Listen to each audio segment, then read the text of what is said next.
Good day, good afternoon, good evening, everyone. This is Viper of Viperland, and I'm back here in Chaos Head, chilling in the menu because it's got an easy on-off for the music, so I'm hearing over the bed music. And yeah, we're gonna go back in. If I recall correctly, we had just left. Oh man, which was they mark what you know a save is. Nice feature. Thank you, game. Nice feature from the old game. I forgot I saved a lot. Oh, it also shows playtime.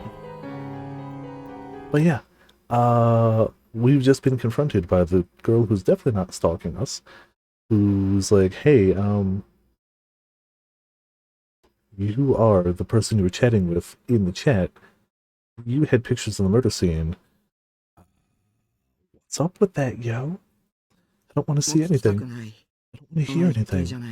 Time is uncertain. My memories are self-contradictory. There are errors in my field of sight. The world isn't turning. Then this must surely be a game.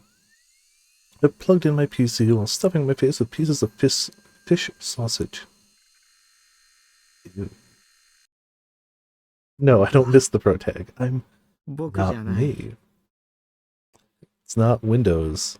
It's not Microsoft Windows. It's GrouchoSoft Mindors. Perfect.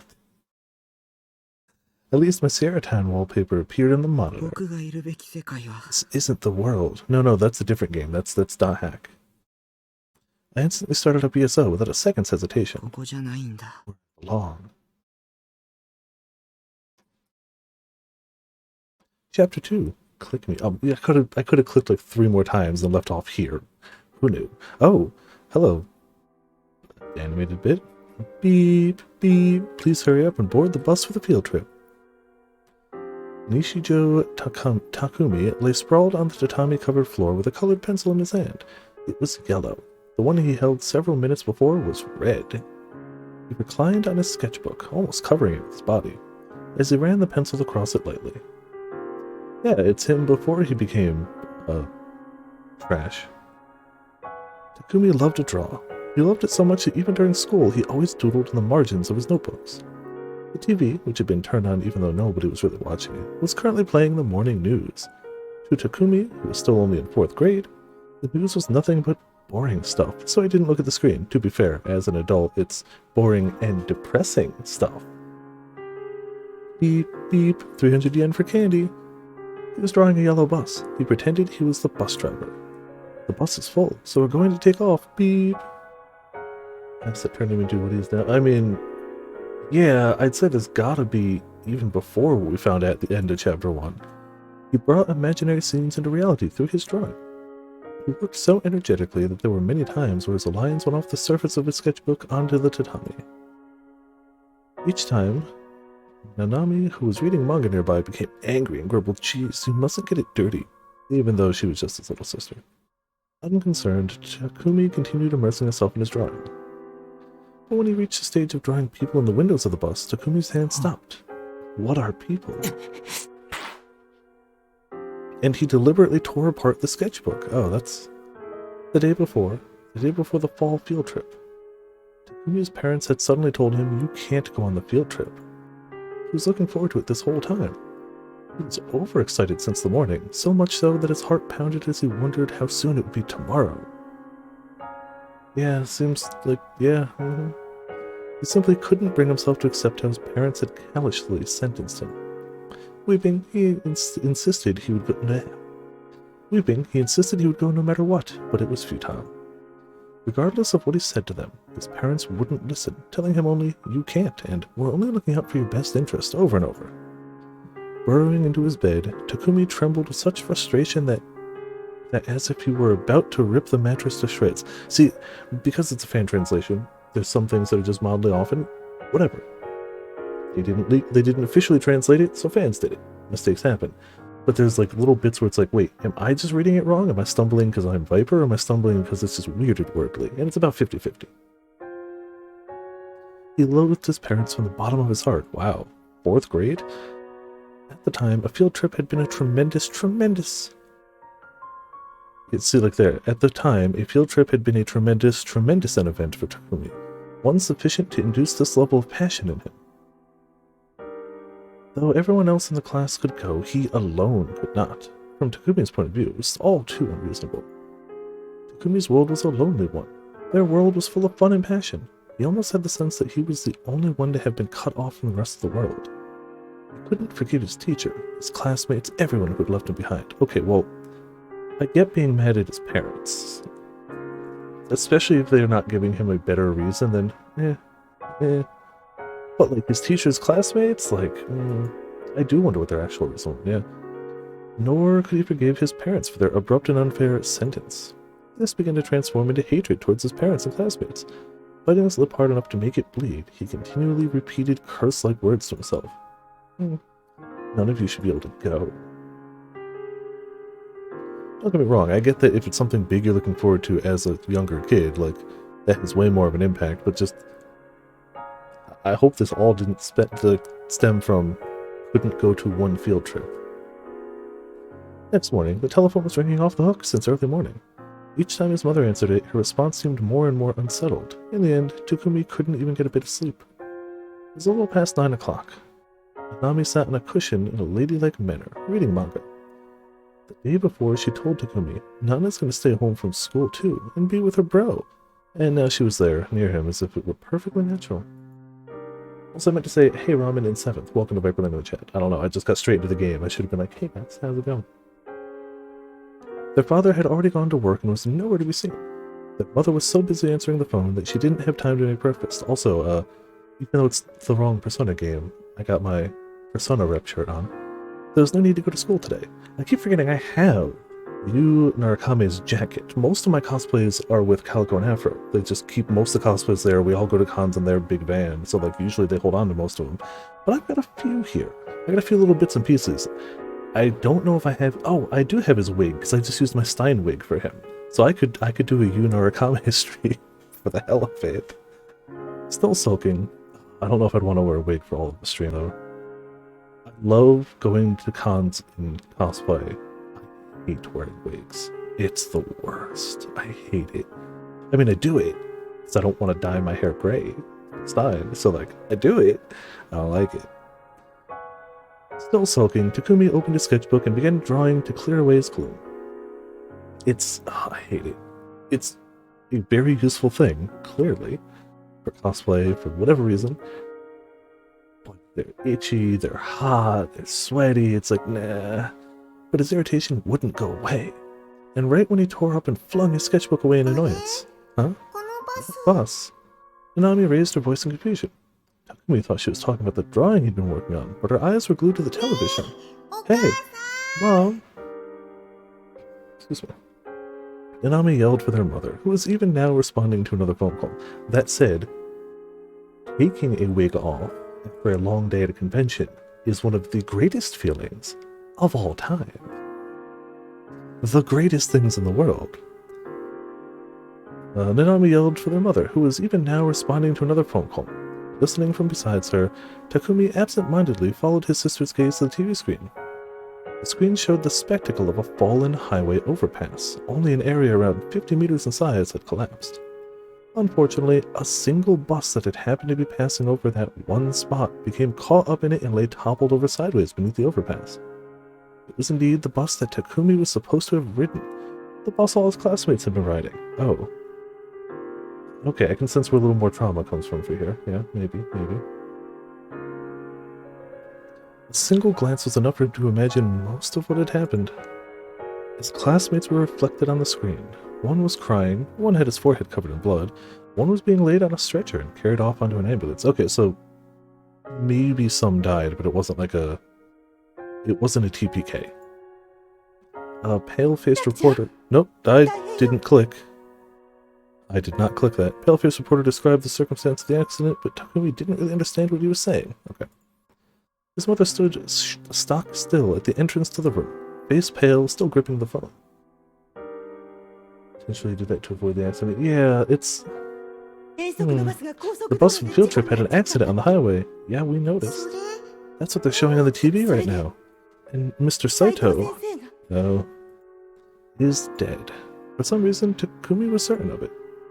Everything being shown on the news right now bore a powerful resemblance to what he had envisioned in frustration and hatred last night. One thing alone resided in Takumi's heart. the peculiar conviction that he was the possessor of precognitive powers. An ESP investigation TV program he had seen long ago was carved into Takumi's memory. The precog who appeared on that program had startled the contemporary world with his display of overwhelming supernatural abilities. In one test, 12 items were to be placed in boxes labeled from 1 to 12, and the precog was to sit in a different room with cards that had the items' names in them and predict which boxes they would go in. Only afterward would some staff members in a different room actually place the items in the boxes. When they tallied up the overlap between what was predicted in the box's actual contents, the precog's and 90% success rate made the show's host go wild. Don't get me wrong, that is clearly better than chance. Clearly. But if you can see the future, why wouldn't it be 100?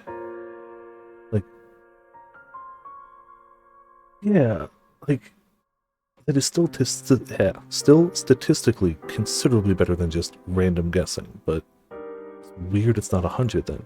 As he watched, Takumi played along by making predictions at the same time as the precog, with the result that he got every single one right. But of course, he didn't tell anyone about it. That was why now, too, he saw the accident on TV and thought to himself that his foresight had been correct. Over half the children in your class are injured. Oh, how dreadful. Takumi's mother began to embrace him, but he slipped out of her arm and crawled to another corner of the room. Oh, goodness. His mother murmured emptily, her gaze swimming through the air. Thank goodness. Thank God we decided to have you stay home today, Taku-chan. It's kind of suspicious that you did. Takumi felt like vomiting. Everything was rotten, he thought. So what if he had precognitive powers? It took a mere instant for his heart to freeze. For some time afterward, Takumi stopped speaking. He was literally mute. He wouldn't let out a single word in response to anyone. His becoming mute worried his parents, who started becoming more and more overprotective. As they thus started to seem stupider and stupider to him, Takumi ended up deliberately playing the role of a wordless boy. It was his way of getting back at them. That'll show him. They didn't let me go on the field trip where everybody got hurt, so I'm just gonna stop talking. Sure, okay. Fine. Noticing that he had stopped speaking, so they did notice, Takumi's mother took him to the psychiatric ward of a general hospital. He was diagnosed with PTSD. Since he didn't actually have PTSD, of course, he didn't take a single dose of the medicine they gave him. He only pretended to take it.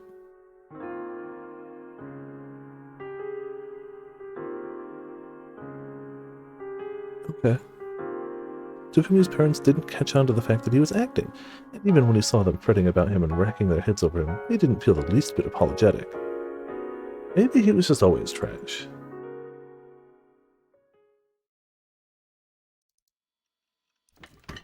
Like, clearly that was not an incident that helped things, for sure, but I don't think that's the entire, like, sparking incident for him being like this. Yeah. Man, I'm gonna hate to say these words because it, by nature, implies the other character isn't the worst, even though they are. He's like a worse Ota. He's like Ota cranked up to 127,000%.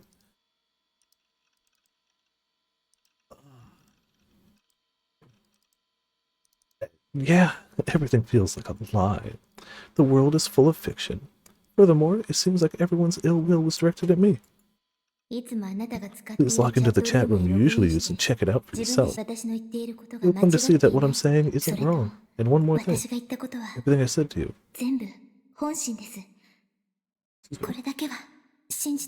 Yeah, like, Ota in the context of that game was awful.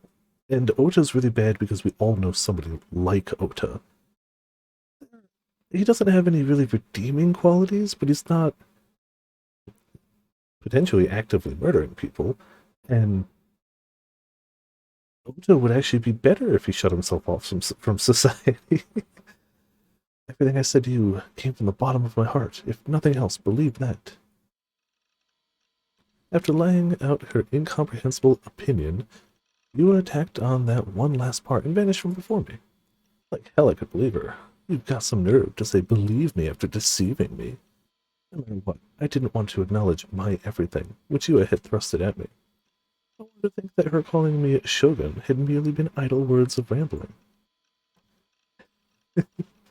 Well, see, the thing is, clearly this world might be better if he shuts himself off to society, but the difference would be we didn't play as Ota. So I could say that about him and be like, cool, that would just remove him from the game.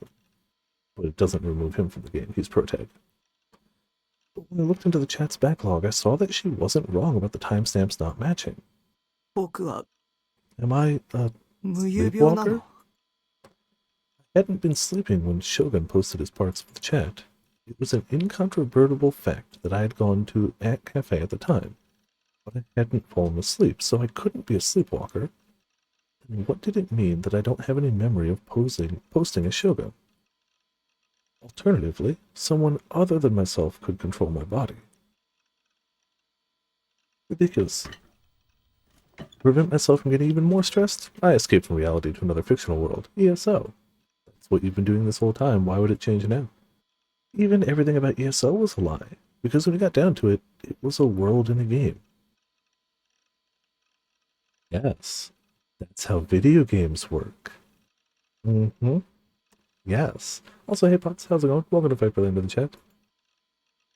But in Basilard, I could become Nineheart, an existence practically on the same level as God. I could accept this kind of lie, this kind of fabrication. I wanted to stay here, I thought. Let's hit him protag mode. Oh yeah, What's wrong with that? Or maybe ESO itself was the real thing, and this world was fake. Perhaps a game, for instance. I hope this is a trend that continues, just vague references to, like, maybe I'm living in a game, because Steins Gate did that at the end of Chapter 1, where they flashed to, like, him inside the TV. Also, I gotta update the heckin' announcements. I set tomorrow as, The World Ends With You, but it's clearly not. We're finishing Steins Gate tomorrow. I forgot about that. Whoops. They dropped a silhouette for the next Sam Show character, and it's a guest. The silhouette is super obvious, too. Ah, nice. Very nice. Maybe Nishijo Takumi was the fictional existence, and Nineheart was my true self. ね Hey, Nineheart. I え called to the ナイトハルト paladin in the center of my monitor. Am I controlling you, or are you controlling me? Which is it? Are you real? Am I the avatar? Why would a max-level paladin with powers on par with a god make their avatar a NEET who stays home all the time and potentially murders people? And has lewd thoughts about his sister. Why? Why would... What if the world it was in right now was a game? That would explain everything. If, in the same way that I was watching the Nineheart inside my monitor, if I too were being watched by someone, whose eyes are those eyes?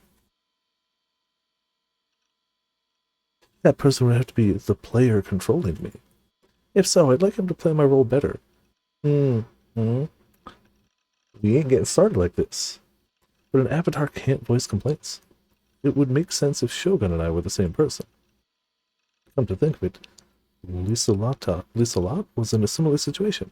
It was impossible for Nineheart and Lisalat to ever exist in Basilard at the same time, because they had only one player, me. Clearly, you've never experienced the joys of dual monitors, even though he clearly does. He has two monitors. Maybe in a similar manner, Nishijo Takumi and Shogun couldn't exist in this world at the same time. I think they're playing better. Yeah, that's all my fault. One could also contemplate the possibility that it was a bug. Speaking of bugs, my running into weird girls and murder cases might have been due to a bug as well. On a funny version of that, I don't know if it's still an active subreddit in any way, but it's one I stumbled upon a ways back called Just Outside, and it's a subreddit that does like patch notes and stuff, treating the world as if it were a game. So like you'd get like patch notes like fix the memory issue where sometimes players would enter a room and not know why they were there, stuff like that. It was just goofy fun. The image Shogun had sent me flickered across my mind, and I held my head. I shook it despairingly from side to side. I want to run away from everything. If there's really a player out there controlling me, I'm begging you, please reset me. I could do it. I could do it. Nothing's stopping me. And rebuild me once more from scratch.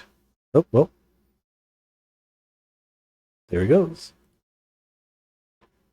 I probably have to click, but honestly, this is the best it's been for a while. Let's just, no, I'll click.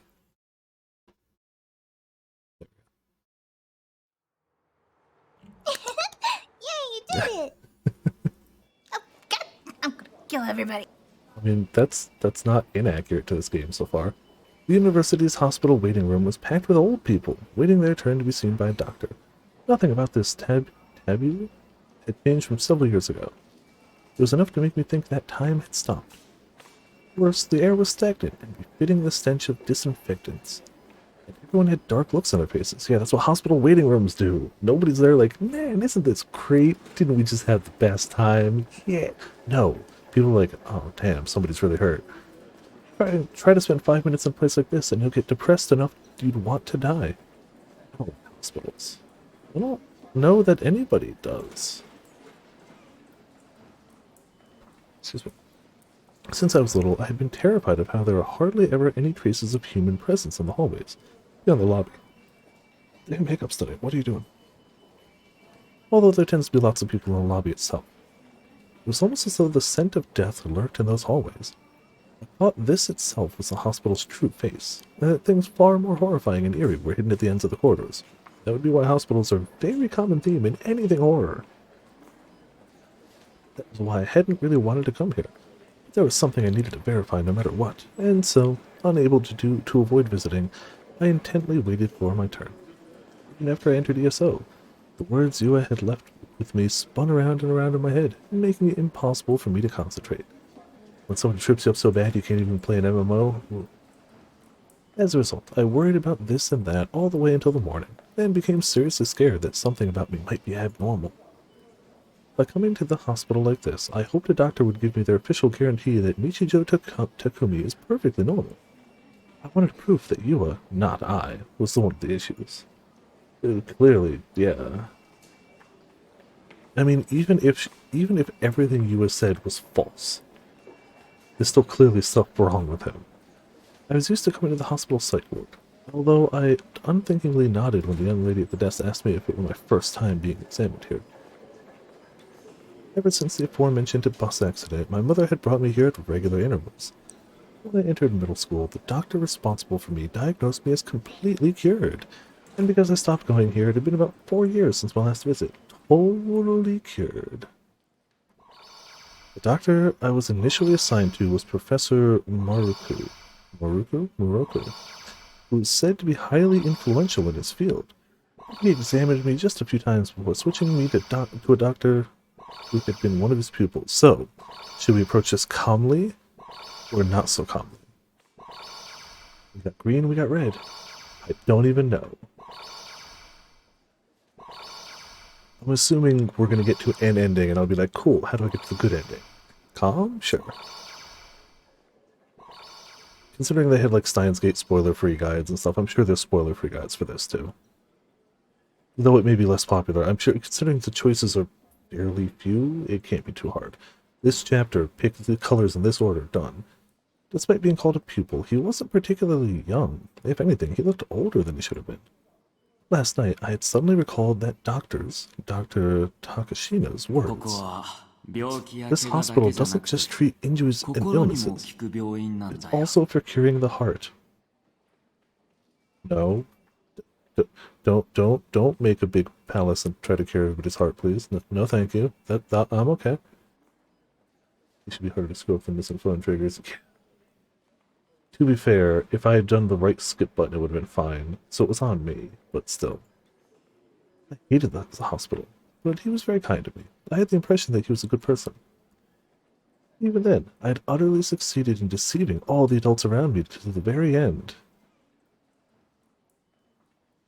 So what's more likely, that a middle school student deceives every single person he comes in contact with, or that he's deceiving himself? Which of those is more likely? Dr. Takashino was the one who saw through me and declared me fully healed. I want him to be the one to examine me. What would he say if he knew I'd turned into a gross otaku? No, it's been too long. He must have forgotten me. Forgotten who I was in the first place. I was soon called to the examination room. So much for my thinking I'd have to wait a really long time. Why had there been so many people in the lobby? It'd be quite a twist if they were being paid to sit around there and make the hospital seem popular. Why would anybody ever want their hospital to seem more populated with... Okay. Sure. It was a different room from 4 years earlier. When I entered, a familiar face was there to greet me. I want to make sure people know it's popular. Hey, Nishijo-kun. Dr. Takashina put on an amiable smile, stood up and offered me his hand. Realizing that he wanted a handshake, I hastily returned his grip. また君に会えて嬉しいよ。 I'm happy we got to meet again. いや、 Well, 嬉し that い might と be い an う odd way の of は putting 変 it, 化。君にしてみれば、 because ま from た your ここに perspective, 来る it と must い be うのは painful 辛 to いこ come とな back わ here. けだからね。 Yeah, I'm assuming we're in dream sequence, yeah, or delusion stuff. I'm guessing, but we'll see. It had been 4 years since we'd seen each other, but Dr. Takashina was incredibly friendly.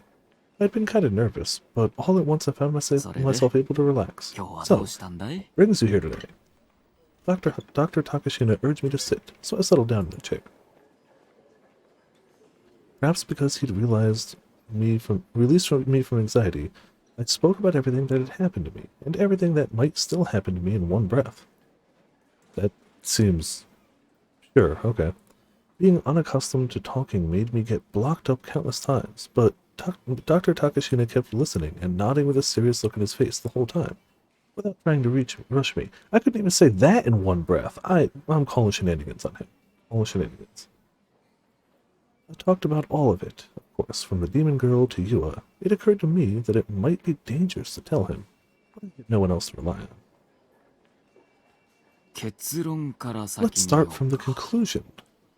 After hearing me out, Dr. Takashina briefly fell into thought, then opened his mouth. 君は正常だよ。 You're normal. Yep, this is the delusion. This is the delusion. 何の問題も No ない。 problems whatsoever. Oh. Really? You mean も it? ちろん。 Of course. Those are the words I'd hoped for above any others. I'd come all the way to this hospital just to hear them. I'd been fearful, not knowing what I should do if he told me, you're abnormal. But I was so glad he'd be the one to examine me. むしろ、 On the お contrary, かしい there の might は be そ something の wrong with a 楠 young 木 woman さんと called いう女性だね。 Kusunoki.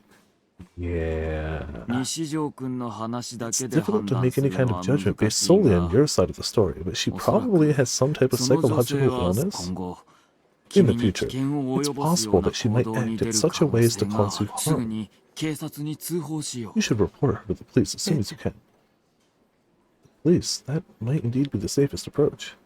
Yua wasn't sane. She was weird in the head. I shuddered at the thought that she might start stalking me again. う。もちろん、 Naturally, 僕も責 I 任を also 持 plan on って taking 君を responsibility 保 for 護するつ guaranteeing も your りだ。 safety. Sure, this is fine. Looking at me reassuringly, he patted me on the shoulder, as though to encourage me. He even handed me his business card. His cell phone number was printed there. 何か問題が起きたら、いつでも連絡をくれ If て you 構 run わな into い some kind よ of。problem, you can call me anytime you like. 24時間。 Come running to help you いつでも anytime, 君の 24/7. いいんですか？ Is that 当 really たり okay? 前だよ。 Of course it is. 僕は、 Because 君の I'm the 主治医 doctor な in んだ charge か of ら。 you. I was on the verge of tears. I thought from the bottom of my heart that I was truly grateful to have been placed under this man's care. Such good doctors must be quite rare nowadays. 悪魔女のことにつ It いて would も also be a good idea to 通 report 報 the した方 demon が girl. 西条くん。 Nishijo-kun, 君の the 見 girl た you その spotted 女 is が undoubtedly 入 the 所での true 真犯 New 人 Gen で間 criminal. 違いないよ。 This is an こ incredible れは piece も of のすごい eyewitness 目撃 evidence. 証言だ。 Dr. Takashina seemed a little thrilled, but it didn't come out in his voice.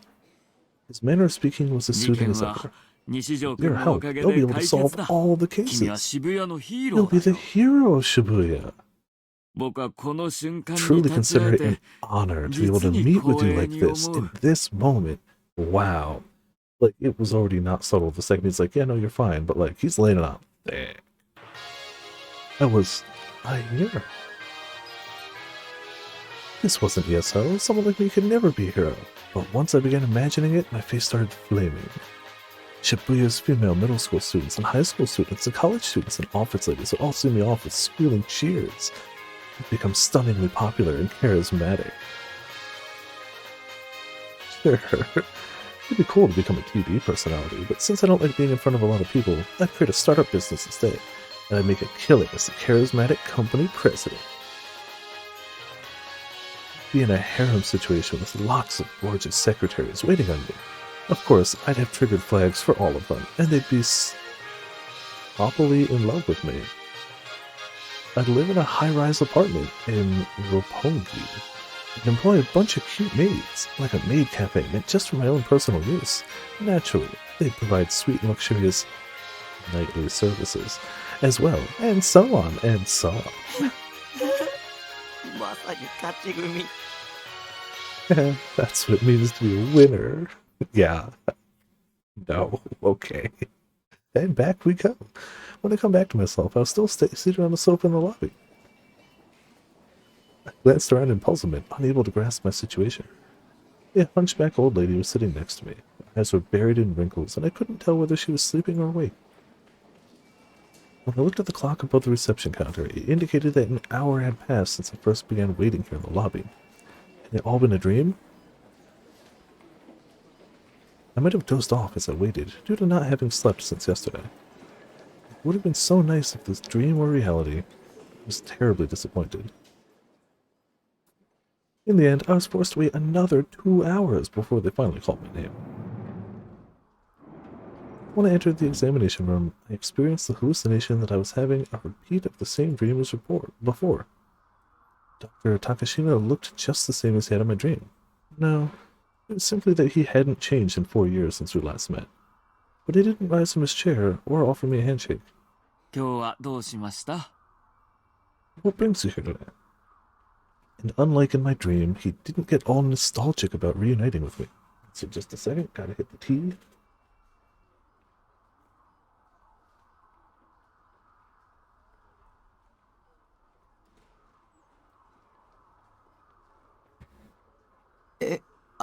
I'm Nishijo です。 Nishijo. Hmm? あ How polite of you. これは高階です。 I'm はじめまして。 Takashina. Nice to meet you. He bowed his head to me with a smile. I couldn't say anything. Nice to meet you? Was that what he had said to me just now? No mistaking it. He had forgotten about me. Of course, 4 years had passed since then.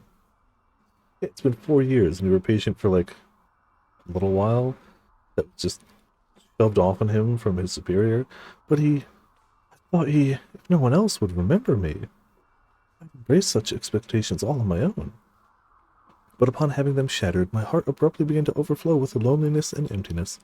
I felt that he denied my existence. Yeah, exactly. The only customers I would remember are the people who were exceptionally nice to me, or exceptionally awful to me.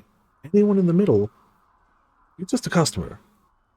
Which is fine, just don't expect me to remember. He looked me in the eyes as he spoke. I averted my gaze. 無遊病かどう It's か written 調 that べ you て want to ほしい determine と whether 書 or いてあ not る you が sleepwalk. 何かあったのか Has な something happened? Has it ever? Yes, that was what I'd written on the questionnaire form, but there was no longer any point. If you didn't remember me, then... 別にいいじ Big deal. Yeah, I mean, but clearly he wasn't even back ゃん。 then. 先生が覚え Whether て the るか doc remembers you or not has nothing to do with it, righto? You mustn't forget why you came here in the first place. Right. I hadn't come here to see Dr. Takashina. I'd come to prove that I was a normal human being. Reuniting with Dr. Takashina was nothing more than a bonus. So he'd forgotten me? So what? I feel like that's actually the first useful thing his delusions have told him. If Zeratan hadn't warned me in time, I'd have been in danger of losing sight of myself. Is it possible to go out into town without knowing it, or type words into a computer and not remember a thing about it? Yeah, that's actually useful advice for him, and that's shocking. おお。 An acquaintance pointed it out to me. Got me really そ mixed の up. 知り合いの人が Do you think it's possible that your acquaintance was joking with you? Yua's eyes had been serious. It hadn't seemed at all like she was teasing me. At the very least, Yua herself believed what she was わか saying. りません。 Oh, なる no. ほど。 See. ちなみに、 By the そ way, の知り合い what's your とは relationship どうい with う this 関係 acquaintance だ of ろう？ yours? Is he your 恋 girlfriend? 人？ Professional? は Huh? What was he saying all of a sudden? And what did it have to do with anything? あ、いや、 No, 言 I い phrased 方 that が悪 poorly. かったか Let な。 me try その again. 知り合いの人 Has your は、 acquaintance actually 君が意 spotted you 識も walking ないま around in ま a 歩 state き of 回っているのを unconsciousness? 実 Oh, so 際に that's what he'd 目 meant. 撃し I た shook んじ my ゃ head. So 証拠はな there's い no わけ proof. だ。 I shook my head one more time. そいつ She だ she thinks she's some kind of detective. Hiro She threw all Yoshiko kinds of Tsuki. evidence at me. そういうことか。 Is ちな that み so? に、 On a side こ note, れ have ま you でに ever も無遊病の兆候はあったか evidenced い？ symptoms of sleepwalking before now? いえ I mean, 朝目覚めた have you ら、 ever woken い up つ early も in the のベッ morning ド and じゃ found な yourself くて、 sleeping 違 somewhere う場所 other で than 寝 your て usual い bed? え じ No? ゃあ、その知り合 So い your に言われ acquaintance た was the のが first person to tell 初 you めてっ something て like いうこ this. とだね。 I nodded feebly, then took the plunge and opened my mouth. I 僕 haven't been sleeping. 寝てもしかして怖い Could の be か that you're な？ frightened? But there's no need to But take it so い seriously. やその No, that wasn't it. That wasn't what I wanted to say. But I didn't know how to explain it, and I couldn't get my thoughts in order. And as I remained at a loss, I lost the chance to speak up. After scribbling something on his clipboard, Dr. Takashina spun the chair he was sitting so that his back was facing me, and leaned towards the back of the 葉月 examination く room. ん、ちょっと。 Asuki-kun, I need a moment. はい。 Coming. A young nurse came running over. The doctor whispered some directions to her while showing her his clipboard, and soon returned to the back of the room.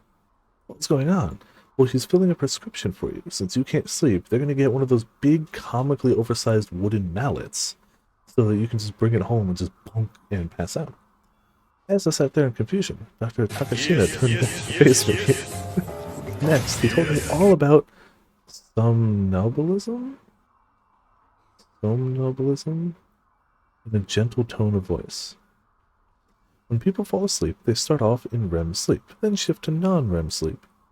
REM sleep is what happens when your body is resting but your mind remains active, in a state close to awakening. And in opposition to that, non-REM sleep is what happens when your brain pauses its activity and you fall into a much deeper level of slumber. 無遊病はノンレム睡眠の時に起きやすいって言われてる。 Somnambulism is prone to happening during non-REM 脳 sleep. が通常の Because 活 your 動を brain していな isn't い at か its ら、 normal level of 普通 activity, の you 受け答 can't えとかは process and 成 deal with 立 everything しにくいけ quickly. ど、 You ちゃんと respond to 返事 people も and す can る do し、 things like go down the 階段な stairs ど without 原 misstepping. 因としては、 In terms of 精神 possible 的なストレ causes, ス it を抱 occurs えている時 especially にな readily りや when す you're い。 under psychological 子供 stress. に多い症 It's a 状だ common けど、 symptom among children, 成 but 人で adults も often よく experience あ it る as 症 well. 状なんだよ。 Now, do you understand why I said you didn't こ need れ to で take 分 it か so ったな。 hard? Huh. But I hadn't been asleep. Though I hadn't slept, I couldn't remember what I'd done. As for the period when Shogun posted his parts of the chat from 137, I thought I was playing ESO the whole time. Is this really what you call somnambulism? I wanted to ask him, but Dr. Takashina was steadily advancing his side of the conversation. Yeah, to be fair, he's phrasing it as sleepwalking, when he should have been like, I'm missing time. I'm missing time, and people are saying I've done things I don't remember doing. 無遊病 There か are どうか multiple を調べ methods to る test 方法 whether or とし not て you は、 sleepwalk. い The くつかあ fastest る。 and easiest would be to have you sleep in 一 the bed 番 over 手っ there. 取り早いのは、ただ、 However, 特 there are 定条件じゃ circumstances な under い which と it 発 won't 生しない manifest 場 in 合 the もある absence か of もし certain れない。 prerequisites. For 例え instance, ば、 it might have to be on 自 your 分の own ベッ bed. ドじゃないとダメとか、 Even though you're 意 walking 識が around ない状態 unconscious, で出歩 there's く a にして difference も、 between doing so 目的 aimlessly も and な being くふ driven ら by ふら some と kind of 歩き続 obsession, けるのか、 which influences you to そ pursue れ a とも sequence of goals as 何 you ら walk かの around. 脅迫観 Murder 念があって、 everyone. そ Murder れに影響 everyone. されて、 It's a 何 sequence ら of かの goals. 一理、それに The 君の精 prerequisites 神 could 状態 also につ have い to て do with も your state of mind. 特定の条 You 件 can 下じゃない relax と atop ダ your メか own もしれ bed, ない。 but it'll be hard to relax in the same way here. 自宅のベッドどうする？とりあえず What would you 寝 like to ていっ do? て Will み you るか try い？ sleeping a bit? There would be no harm in letting them check up on me. After I proved I wasn't a sleepwalker, I'd ask him my original question. Am I okay? Am I normal? The nurse named Hazuki led me to the diagnostic bed in the back. Due to the fact that it wasn't meant to be slept on, it was hard and uncomfortable. Joy. Well, I had no trouble dealing with it once I compared it to the sofa I usually slept on. Your sofa's worse than a hospital examination room bed? 3時間くらいしたら I'll 起こ come し wake に you 行 up き in ますから。 3 hours. The nurse was awfully cute. Lying on the bed, I stole glances at her while avoiding meeting her eyes. Her slightly childlike features made her seem undependable somehow. She's a registered trained nurse. What undependable? What schooling did you go through? None, because you stay at home and avoid it all. And she gave off an aura of misfortune. But she was brisk and efficient when it came to her work. Yeah, almost like she's a professional. She felt like the type of heroine who might appear in an old-school eroge, one about twisted sex in hospitals. What? He is... And don't forget, he's here to see if he's okay. Normal. Yup. できるだけ目は離さないようにし I'll て do い my ますの best で to keep from taking my eyes off you, so please rest at 安心して眠ってくださいね。 ease. Totally normal, clearly. In other words, she would make sure of my safety even if I manifested symptoms of sleepwalking and started wandering around. それでは Well ご then, ゆっく take り。 it easy. The nurse gave me a small smile, closed the curtains, and left. Surrounded by blank white curtains, I released a deep breath. From around me, I could hear the voices of the doctor and patient he was examining, the sounds of other nurses pitter-pattering around, and the sound of the examination room door opening and closing. It's certainly hard to calm down. Would I be able to fall asleep under these conditions? Yes. Figuring it was useless, I closed my eyes anyway. I mean, we don't know for sure, but maybe this, in this case, means like sleep and don't sleep? I don't know, but we have a choice. Also, might as well save. Slap a new save over there. Let's go red. Oh, okay. Mix it up a bit. No sleep. I mean, for the record, we know there ain't no rest for the wicked, so, you know. No matter what I did, the Goro photo from Shogun and the cruelly murdered body from the scene of the staking seemed about to float into my head. And so I forcibly began picturing Sierra Town.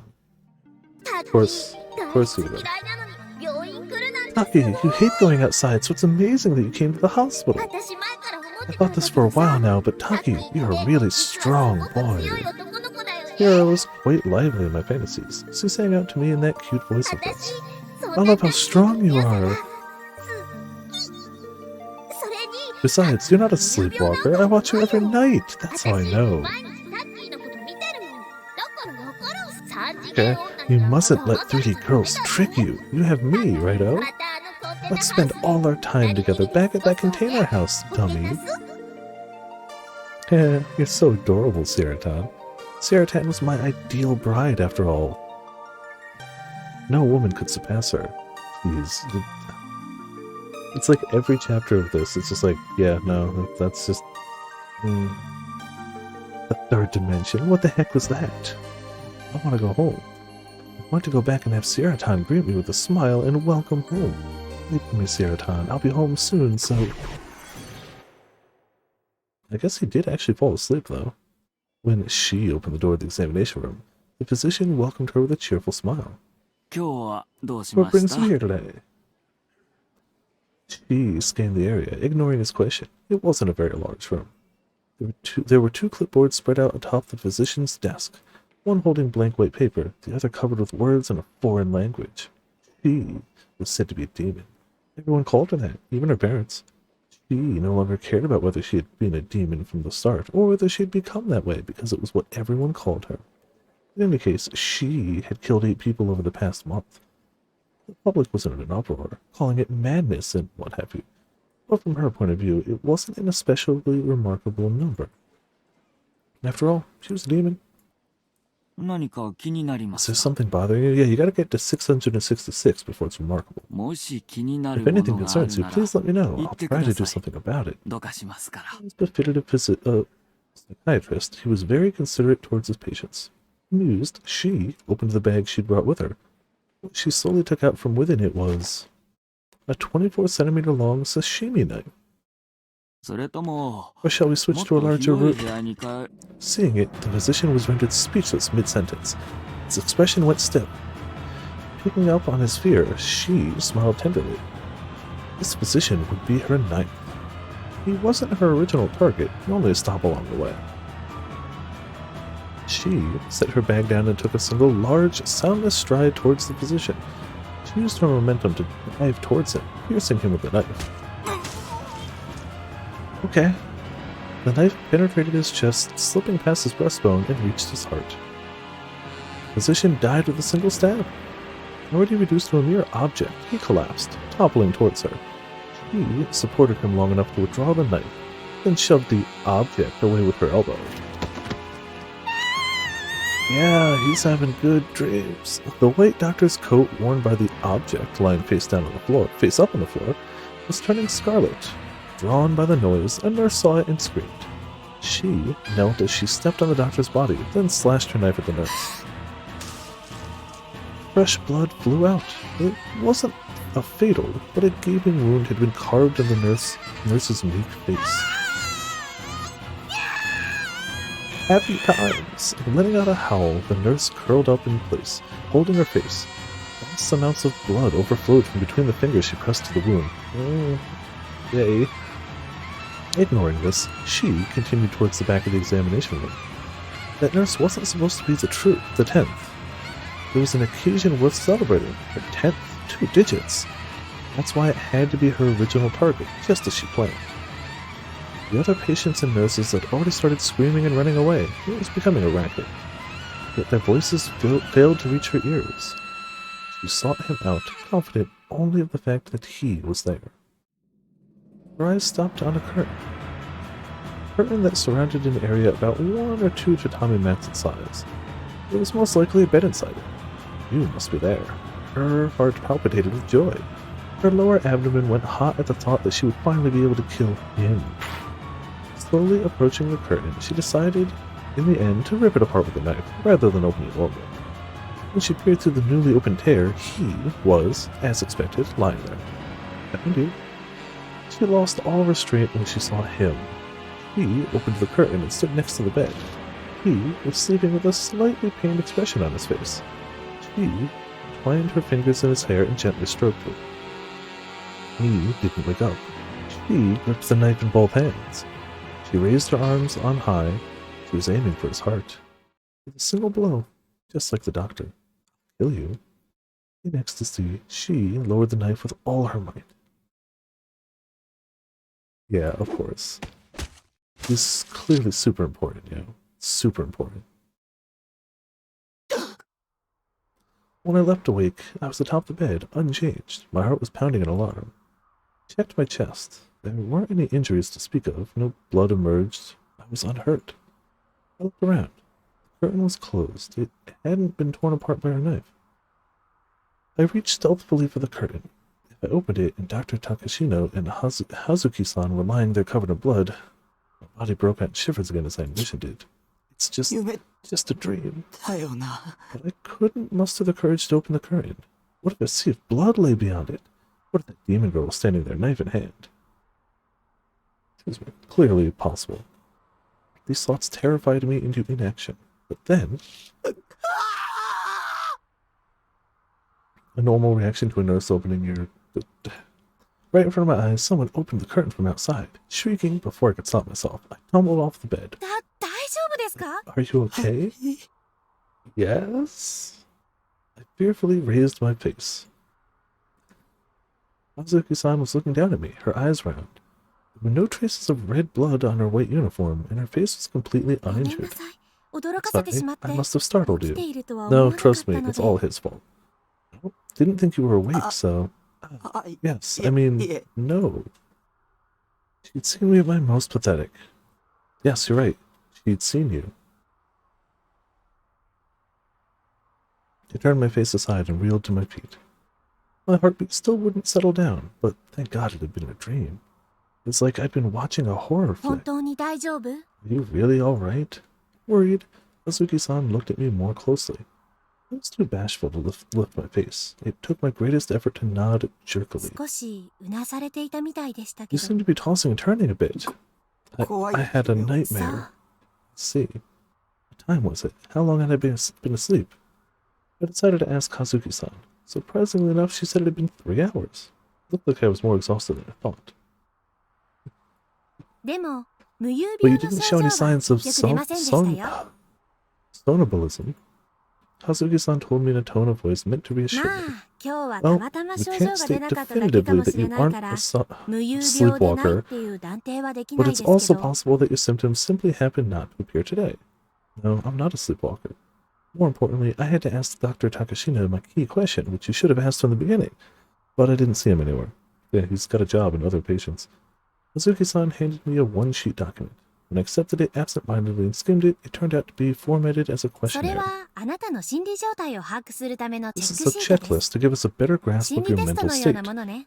Think of it as a kind of それを書いて psychological くれたら test. 今日は The もう doctor 帰って said い you い could って go home 先 once 生 you が。 fill it out. So you gotta answer 3 questions and then choose which elevator to go up after each question. It's very important to get it right. 先生は The doctor, ごめんなさい。 I'm ずっ sorry, と診察 he's が続い completely て booked with て、来 appointments. 週まで様子を見て、 He said to まだ wait 改善 until が見ら next れない week ような and ら then come もう back 一度来 one て more くださ time い。 if you don't experience any improvement. Well, it's not like he's my personal doctor. He must have given Hazuki-san various instructions about what to do with me. This meant there had been no meaning in my coming all the way out to the hospital. You could have just asked him. You had one question to ask and you opted not to. To be fair, we all know what the answer would be. I'm shocked he doesn't know, but I wanted to ask him about my petrifying symptoms, about how I was being manipulated by someone outside myself. That said, with Hazuki-san looking at me so apologetically, I didn't have the bravery to demand, "Take me to Dr. Takashina." Pretty sure you... yeah. Helpless, I ended up filling out the checklist she handed me. I'd write about the symptoms that were plaguing me on the back of the page, and I'd come to see him again next week. チェックシートは質 The 問に checklist 対 is して simple. イエス All か you ノ have to ー do か is だけを answer 答え yes る or 簡単な no も to の the ですから following 当てはま statements. る点があったら If イ a エス statement にチェック applies し to てくだ you, さいね。 please choose yes.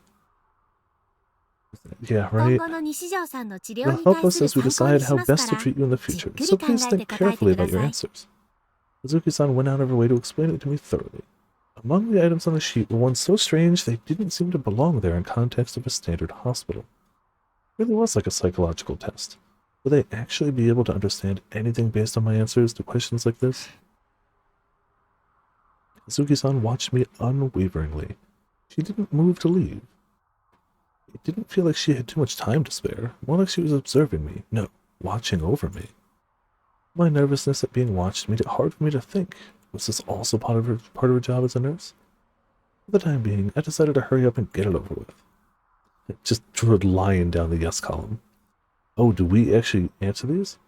Problem number 1. You prefer email when using the phone, so your ears occasionally start ringing. You've sensed someone's gaze and then turned around. You have seen inanimate objects briefly appear to be moving. You have experienced premonitions. At times when you look at digital clocks, all the numbers are the same. You've cried at least once in the past month. I mean, everybody prefers text communications. Sorry, that's just not universal, but societal, basically. Ears occasionally start ringing. That's everyone. Then someone gaze and then turn around. I feel like that's a lot of people. I don't know if that's universal, but like, fairly. You've seen inanimate objects briefly appear to be moving. I feel like just tricks of the eyes happen. Premonitions, okay, fine. Unless you're phrasing it as like deja vu, that's a unique one. Times when you look at a digital clock, all the numbers are the same. Yeah, that happens. Sometimes you look at a clock and it's 1:11. You've tried at least once in the past month. Human beings have emotions. I know it's weird to think about, but like, people have emotions. はい、お疲れ様で Alright, した。 good work. Though I hadn't said anything, Hazuki-san spoke to me at exactly the same time I finished marking the last statement. I don't know if there was anything I could have clicked there, actually, to be fair. I didn't really try. I'm just assuming he marked them. I guess I could have tried. I was mortified that she'd watched me the whole time. Maybe my face had started turning red, which is why I meekly returned the checklist without looking in Hazuki-san's direction. I didn't have enough time to write down my symptoms on the back of the... それでは Back of the page. 待合室でお待ちくだ Please さ stay い。 in お the waiting 薬が room. 出てますから。 Carry out your medicine. Medicine? 薬 I was getting medicine. Dr. Takashina hadn't said a single word to that effect, but ええ、先 yes, 生の指 doctor's 示で orders.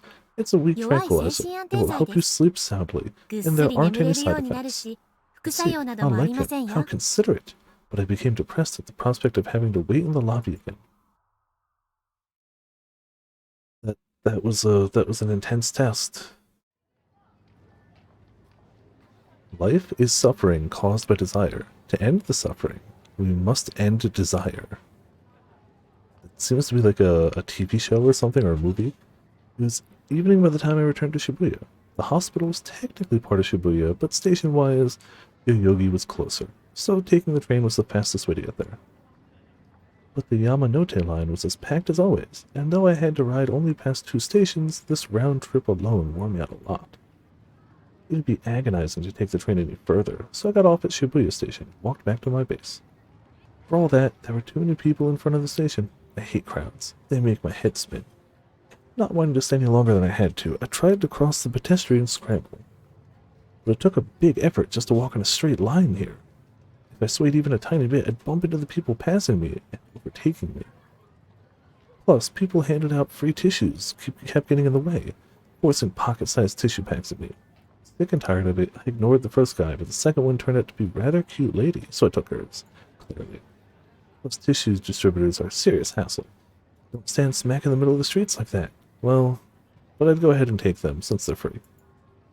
The tissue packs I'd taken had come with a flyer, which consisted solely of white letters on a background of red paper. It's pretty freaky looking. You don't see this kind of color usage all that often. I read it nonchalantly as I walked. Supplies of type B blood are currently inadequate. The demand for transfusions far exceeds Shibuya's supply of type B blood. At this rate, it would become terribly difficult to provide adequate amounts of blood for those who need it, and in the worst-case scenario, some may die. They won't survive without your cooperation as a donor. Please, by all means, be sure to stop by the blood donation site, Shibuya Station of the Kashira line. Here's a blood donation flyer. Reading it, I recalled the checklist I filled out at the hospital earlier. I couldn't remember filling out something like that 4 years ago. Maybe their diagnostic methods changed recently? Yet for some reason the checklist seemed familiar. Deja vu. All I'd felt lately was deja vu. It made me sick. The fact that my own mind and body wouldn't act the way I wanted them to. I dug through my memory in hopes of somehow being able to pin down the source of this deja vu. Days when my mother took me to the hospital every week. I kept my mouth shut at all times and indicated where my will lay solely by nodding or shaking my head. At first they had looked at me in a regular examination room, but when I showed no signs of getting better, they eventually started taking me to another room.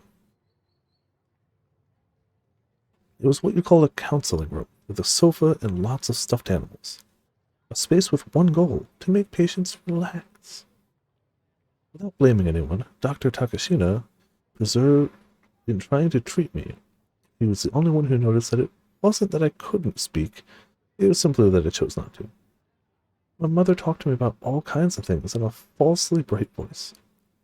Dr. Takashina always greeted me with a refreshing smile. The nurses were nice to me too, and I had the feeling that there had always been one more person in the room. Right. He wore a solid black suit, which was very odd since we were in a hospital. He was always silent, and like me, I'd never so much as heard his voice. At the end, I couldn't find out anything about him. His behavior wasn't like those hospitals. Ominous man in black. Yeah, Wesker. You know, sometimes you just gotta have a Wesker show up. The physicians and atmosphere around him were also different, and he always stood aside by himself, gazing out the window. I'd internally called him Nozomi-san, not because he'd said it was his name. Nozomi. Just Wesker, huh? The suit-clad man always wore a small badge on his chest. The word Nozomi was inscribed there. But since it had the design of a logo, it couldn't have been his name tag. Right, Nozomi had also been printed on the check sheet I'd filled out earlier. It felt like I'd seen him somewhere before, but now I finally remembered. At least I felt a little refreshed. That aside, what was this Nozomi? The only certainty was that it must be the name of a corporation. It could be a counter-terrorist organization founded by a generous company president, a lady named Nozomi-san. Yeah, just like a manga. It could be, I guess. Why would they be looking after you then? Are you a terrorist? I mean, he's murdering, potentially, people. You know, it's fine. I'm sure he's fine. Ah, yes. Back to his home. He doesn't even call it his home, he calls it his base. When I got back to my base, I immediately ran an online search for Nozomi, but a ton of results came out, and I had no way to narrow them down to one. Well, thinking about it normally, Nozomi-san could be the employee who had made the aforementioned checklist. Or maybe a salesman who had come to the hospital with his wares, that kind of thing. And lately, they'd finally started to make use of his stuff. Excuse me. Including that sheet he'd had me fill out today. What is that?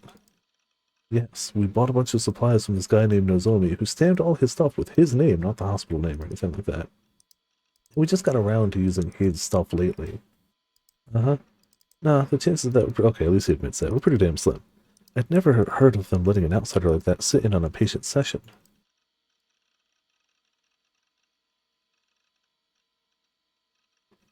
In the end, who or what had Nozomi-san been?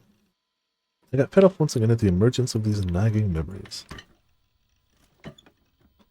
Whatever the case, I'd identified the source of my deja vu. I decided next week I would consult with Dr. Takashina about my memory issue. After seeing him, I had to shut myself up again and stop going to school. I couldn't go to school, not when it was full of people trying to hurt me. Truthfully, I didn't really want to get my minimum attendance shift chart too messed up, but it wasn't worth dying for. I stopped running searches about Nozomi and began browsing for interesting-looking threads on @channel. Of course. The news board consisted almost entirely of new-gen-related stuff. I can't imagine why that would be a very popular source of discussion. Literally people being murdered. I completely lost my pretense of patience when even the ESO board turned out to have threads like, let's try reenacting the new-gen murders in ESO. Why? Grim was there when I went to wallow in ESO. Of course.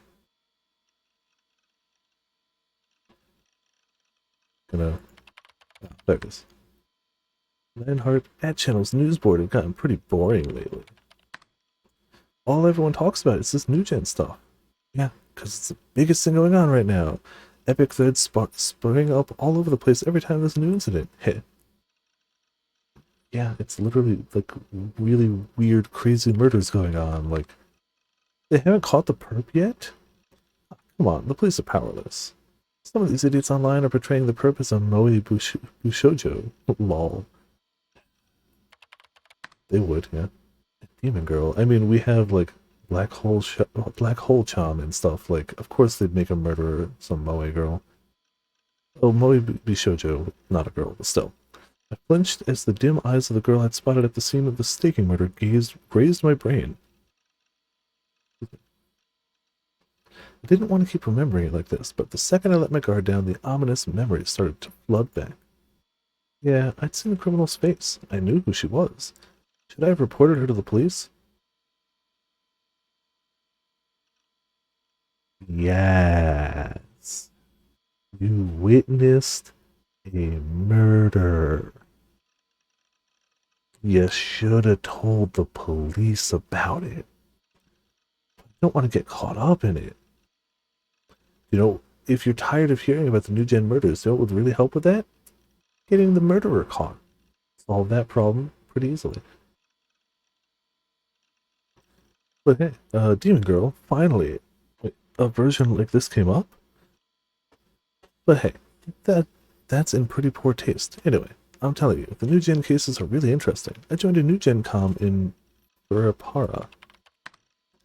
That's overboard. Okay. You and your sister Centipede are the only ones in our guild who hadn't joined, man. Seriously? That meant I wouldn't be able to jump in on the conversation when we were all chatting. You and Sister Centipede, not your sister. New-gen isn't run-of-the-mill. It gives me chills. I knew you were into Goro stuff. Don't tell me you're the type to see murders as works of art. To be fair, I had mistaken the staked body for an object of art. So if I were forced to put it in one way or the other, then yeah, it was quite artistic. Nah, damn it, stop scrolling. Nah, I looked for the really twisted stuff instead. The ultimate SM type stuff. You're hopeless. You should hurry up and fix yourself up, or... Nightheart Han, pop your cherry and you'll come to understand it too. Understand gore and dismembered human bodies as art? I No, I don't want that. You ass. You want to say you're not a virgin? Okay, hold on. Hold on. Give me a second. There we go. Oh, dang it. It's behind this, so I'll have to go grab it later.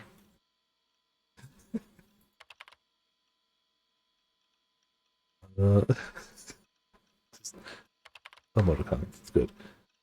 You traitor auras. Setting that aside, the new gen wiki is seriously packed with stuff. Go give it a look, dude. I don't want to see it because it's scary. Yes, it does, Ramen. It does. After this. Also, hey Topaz, how's it going? Welcome to Viperland in the chat. I wanted escape from reality where I witnessed the scene of the crime. With that one goal in mind, I started to block out every piece of new gen related news. Oh, that makes sense, yeah.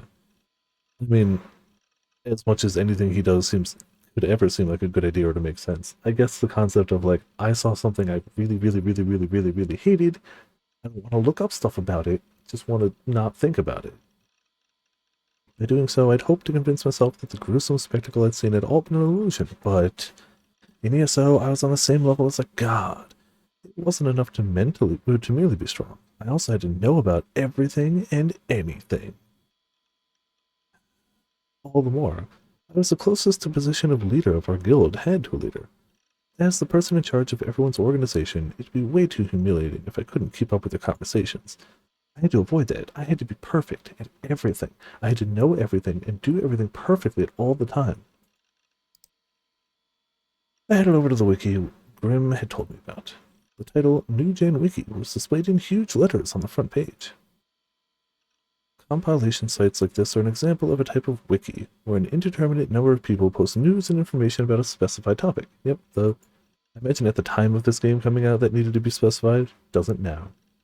A new gen wiki like this was bound to be fairly fast moving, with all kinds of people posting stuff related to the new gen cases. Unreliable information and flaming were mixed in, although it was convenient because it was much easier to understand the whole picture. Yeah, honestly, what's even the point of getting your news if there's not trolling and flaming happening there too to keep your attention, you know? There were a lot of links posted in it too. I started by reading one called A Timeline Up to the Present. My heart started beating faster. I was nervous, even though all I was doing was reading a website. The palms of my hands were soaked in sweat. Maybe it's because you live in a, iron shipping container on a rooftop. Maybe it's just hot as hell in there. The earthquake from 2 months ago, the abnormality of 3 brutal incidents occurring in close succession, the bodies staked to a concrete wall. Heard near the crime scene a sound like nails being hammered, where all the crimes performed by different people, staking a pregnant man and group diving. The victim was a 56-year-old college professor. In the first incident, commonly known as the group diving, 5 high school students committed suicide together. On September 7th, approximately a month ago, in the middle of the night, wait, September 7th or July 9th? I think it might be July 9th. I don't know. 9/7. In the middle of the night at Shibuya's Cornelius Tower, they leapt from the heliport on top of the building and died instantaneously. Autopsies revealed that each of them had scratch marks and foreign bits of flesh under their fingernails. It was then theorized that they had been holding each other's hands when they jumped off.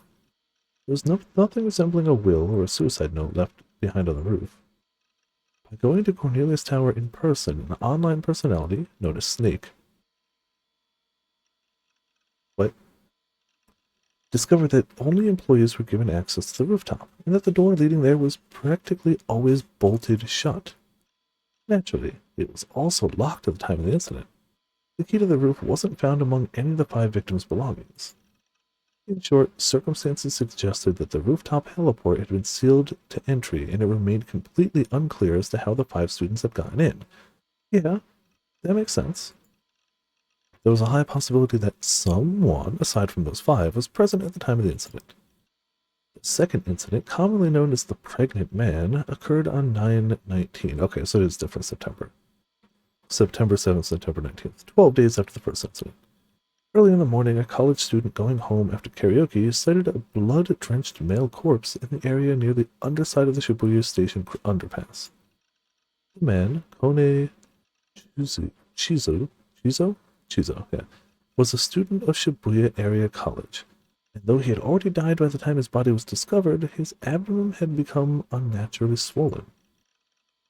According to the autopsy, someone had cut open his abdomen, shoved a newborn fetus into his stomach, and sewn him back together. There are very few sentences that are more uncomfortable than that. A DNA analysis established the fact that the victim and the fetus were not blood relatives. The victim was unmarried and had not been carrying on any relationship with women.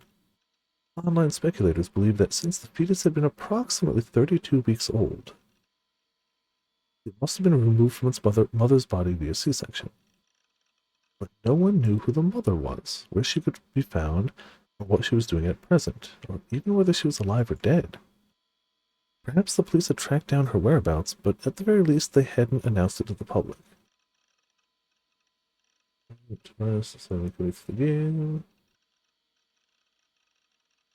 What, the blonde-haired girl? Oh, yeah. She had evidence that I assume you mean the blonde-haired girl in this game, but yeah, she had evidence that we were doing things that we had no memory of doing, and basically confronted us and it's like, hey, think you're the new gen murderer, and then kind of just let us go, and it's been bothering us ever since in character. Because literally, like, there were conversations that we'd had with a stranger online that was apparently with ourselves, and the timestamps were so different, but we thought it was just one continuous conversation. So there's weirdness happening. But other than that, she's kind of not been a part of the picture yet. But that was where we ended last stream, was with her, like, hey, I've got evidence of this stuff. Something's not right. So that's why he started to be like, is something not right? Yeah, on the verge of vomiting, I turned my eyes away from the monitor. How revolting. The perpetrator had to be insane. And on top of all that, to think this vicious murder might have been committed by that girl.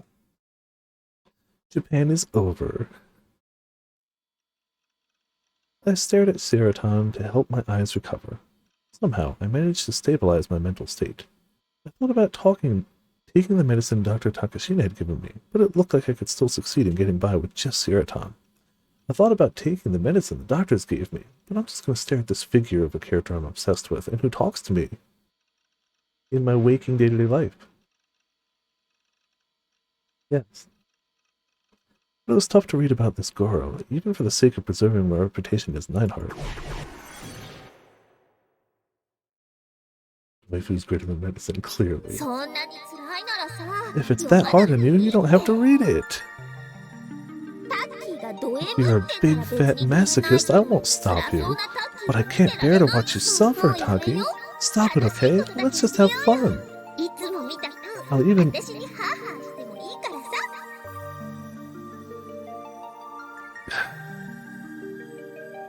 Yes. I'll even let you fap to me like always. Seraton was so kind to me. Again, he's not even asleep right now.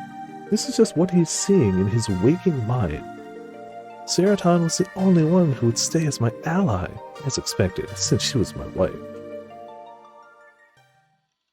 I rested, again, it's just him sitting in front of his computer. That's just what he sees. I rested my chin in my hand and took deep breaths as I gazed at Seraton's smile.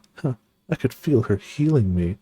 Like, that's such a weird thing. Like, I have a few figures around me, but I've got the amiibos over here, because, like, I was using them. And technically I've got this, so it doesn't have batteries in it. I keep forgetting to actually get batteries for it. I've got a... Falco and Afro got me a Moogle clock for birthday, but I haven't actually put batteries in it yet, so that's over here. But, like... Just everything about this guy. I could feel her healing me. Like, if I kept an eye on Seraton as I read, maybe I would be able to hold out a little longer. I decided to put this into practice without delay. So is he just crossing his eyes, one eye on text, one eye on figure? To begin with, Why had two cases without any common features whatsoever been collectively labeled New-Gen and treated like the same thing? The group diving had initially been treated solely as if the victims had committed suicide. Sorry. After the pregnant man incident, however, people online reinvestigated the group diving, and once they discovered the unnatural circumstances surrounding it, the rumor maybe they were killed in such a way as to make it look like suicide began to spread around as a new explanation. The parents and close friends of the 5 who died in the group diving kept saying that there was no way they would ever have committed suicide. Yeah, they haven't said, and I guess that's what he's asking about now, or reading. That has not been established in the universe yet, but I think that's what he's trying to get at now. No, I kind of figured that. Yeah, Monster Hunter Rise makes sense. At that point, the mass media seized on the fact that both cases had occurred in Shibuya and began using New Generation Madness in their sensationalistic headlines, which was said to be how it all got started. They were both in the same town. They're both weird New Generation Madness. Also, does New Generation Madness basically just mean, like, are you literally just blaming young people for being crazy? And then the third incident, the one I had witnessed, commonly known as the staking. Since a few days had passed since the case opened, the wiki site didn't contain a lot of information on it. Yeah, it's literally just the excuses the media all grouped it together.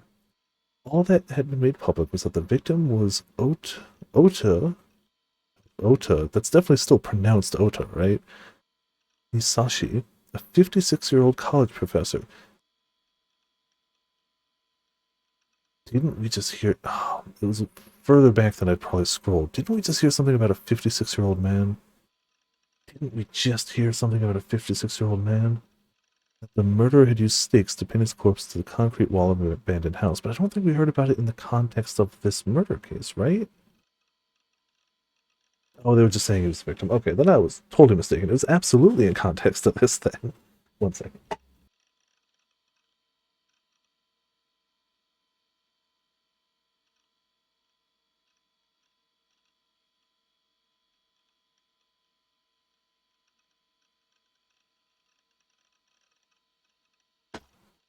Say it's good, because in this game, I can mute the mic real quick without it just popping up the stuff.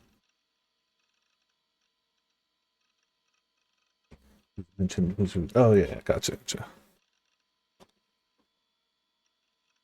Residents of the neighborhood where the crime took place reported hearing a sound of someone hammering, starting at around 8 p.m., the time when the murder was estimated to have been committed, and lasting for over an hour.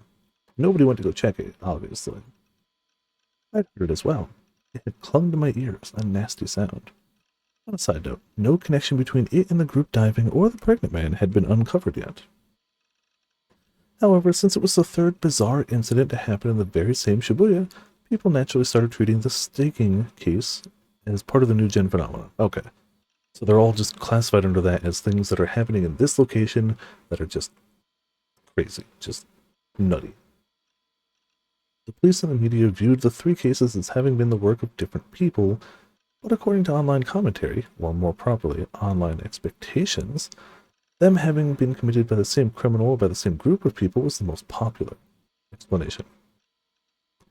It seemed like lots of places online also gave it occult explanations, and some believed that everything stemmed back to the earthquake 2 months earlier. 2 months ago, a magnitude 3.0 earthquake had occurred, with Shibuya at its center. 8 people died, despite the fact that it had been a relatively small-scale event. And as a result, it became a big topic of conversation. Now that they mentioned it, the New-Gen cases had indeed begun after that earthquake. That's how things happen. Time passes. Things happen after other things. Thus, the people who supported the occult explanation for New-Gen argued that the 8 deaths from the earthquake should be counted as the first New-Gen incident, which led to fierce debates between them and those that supported the most popular explanation, the same criminal theory. In any case, the true abnormal part of it was that, though 3 brutal crimes had occurred in succession, no clues as to the perpetrator's identity had been discovered in any of them. So you can make hammering noises for an hour in a busy residential district back alley, and nobody will look outside of their windows or even go, "Shut up down there," or something. The jumping case, I kind of get how there could be no evidence for that. If somebody was wearing gloves and had a key, there you go. There'd be no evidence for it. And the body one, the pregnant man, you could kinda... That one seems rough too, though. It's like you could argue they, like, prepared the body beforehand and brought it there, but... somebody would notice that.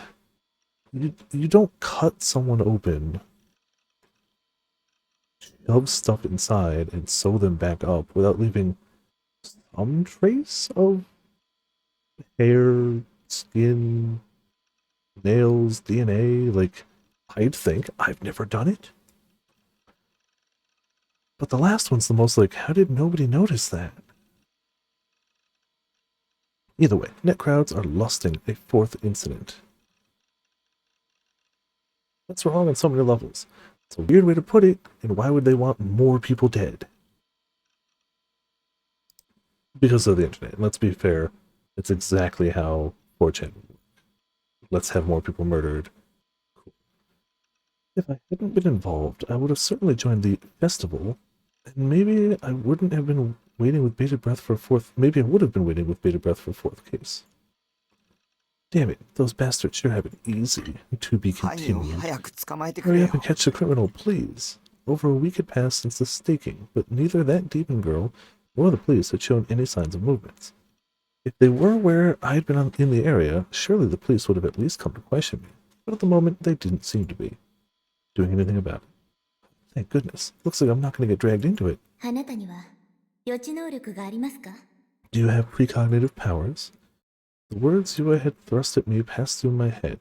Also, the questionnaire asked the same thing, basically. They worded it differently, but it asked the same thing, which is a weird question for the questionnaire to 予 have. 知能力があるって思わ Because you ない。 possessed a piece of image data that can't be explained unless you happen to have precognitive powers. I'd been feeling reassured, but 1 second was all it took to send me right back into my gloom. The image Shogun had transmitted to me. Even now, it lingered inside my PC as data. What Yua had told me was just the product of her own delusions. Yes, she's the delusional one. It was too incoherent to hold together logically. I hadn't gotten to ask about it at the hospital today, but it didn't make any sense for me to be acting differently, unbeknownst to myself during the gaps in my mount race. It had never happened before, not even once. How would you know? You actively keep yourself away from other human beings. How would you even know? Which is why that girl pick totally had to be a composite. だからさ、 Hey, come on. 合成だと All you gotta do is find proof that it's a あ fake. の画像解析 Analyze しちゃ that うよ。 pic. But it made me sick, so I didn't want to look at it あ very の much. 女を論破しちゃえば If you prove her wrong, you can go back to your もう見れること peaceful, だって everyday life without having to be scared of anything, you know? やるしかないっし You gotta do it, righto. True enough, it's just as you say. Yua talked about it like I was the perpetrator of the staking, but that was out of the question. Because I myself had seen the perp's face. I had let you force guilt, the crime on me. I sucked in a sharp breath and double-clicked the folder where the image should have been cached.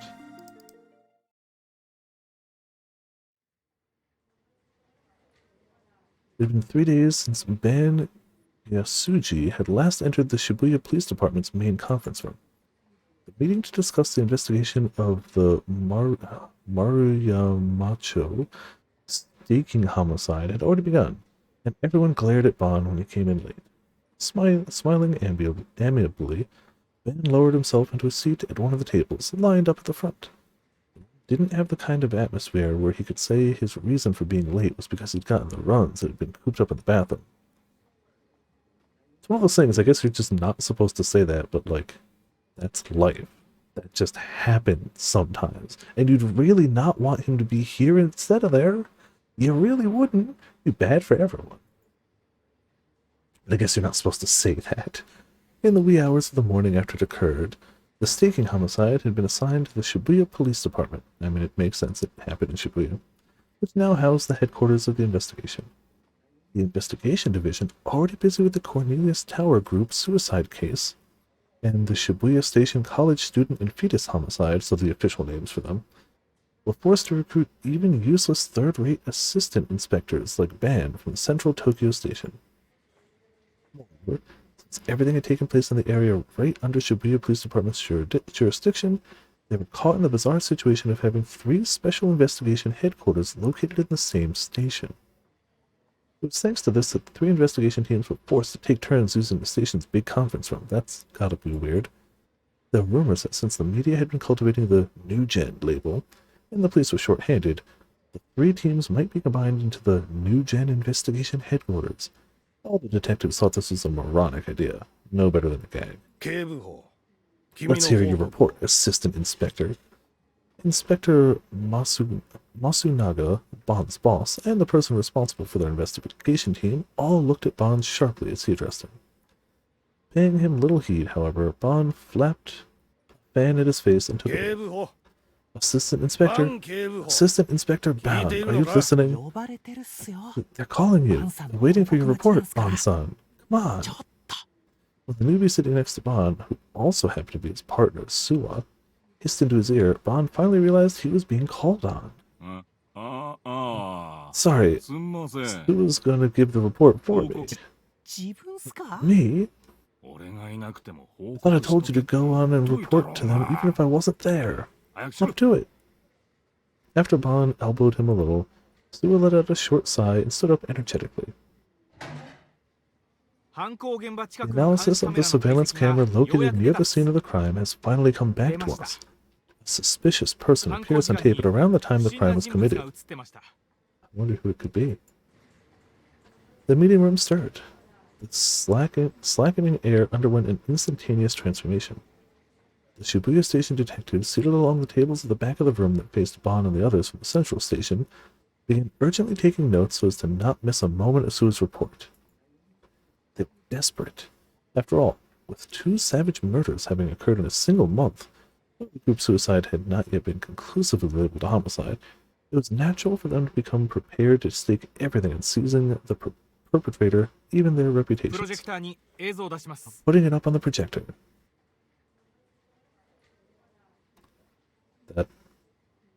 Okay, as Bond had previously instructed him, Suwa aimed the projector at the screen.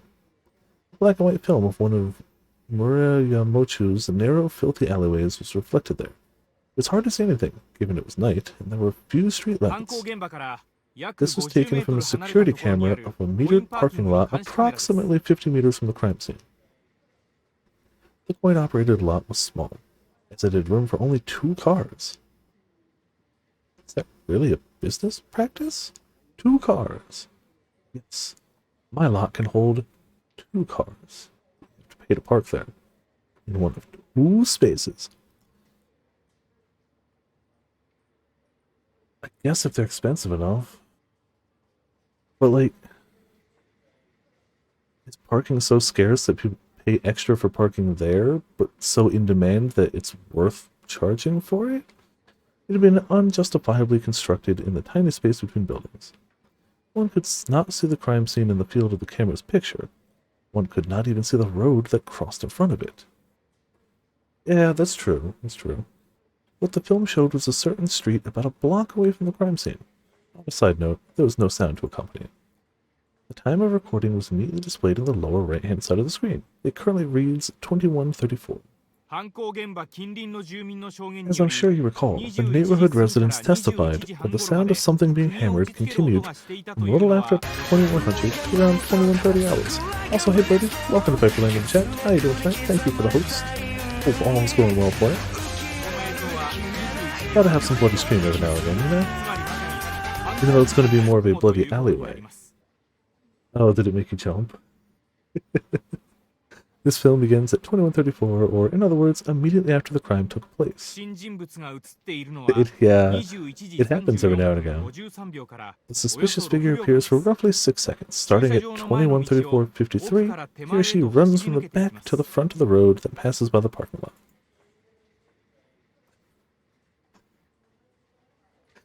Do we know what our character currently looks like? Because let's be honest, that looks about right.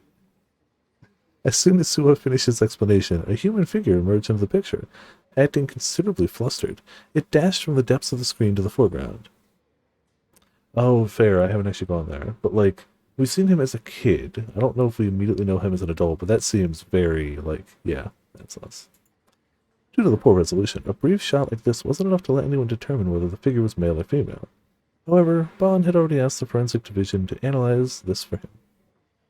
科捜研で解析した結果、 According to the guys at forensics, the person on screen is male and is in his late teens or early 20s. It proved impossible to discern his facial features, since his clothing is fairly distinctive. However, they were able to determine that he's wearing a male student uniform from Sumai Private Academy, located in Shoto. Additionally, if you take a look at his right hand, picture zoomed in on a suspicious figure's right hand. He appeared to be gripping something. Upon replaying it in slow motion, it became clear that the thing he was holding reflected the light from the parking lot as it ran, swinging its arms. Bond took over for Sewer right when things were getting good. Judging by its shape, it may be one of the cross-shaped stakes used in the crime itself. The detectives grew noisy again. To think that the perpetrator of the staking homicide might be a high schooler, it was a minor shock to them. It meant that the mass media's inflammatory catchphrase, the new generation madness, could very well have become reality. Then, is this boy the closest person we have to the criminal? Sure seems so.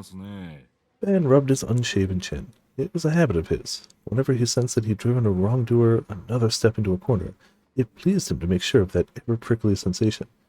Does remind me I do need to shave, but for the moment I can do the same. That's all for now.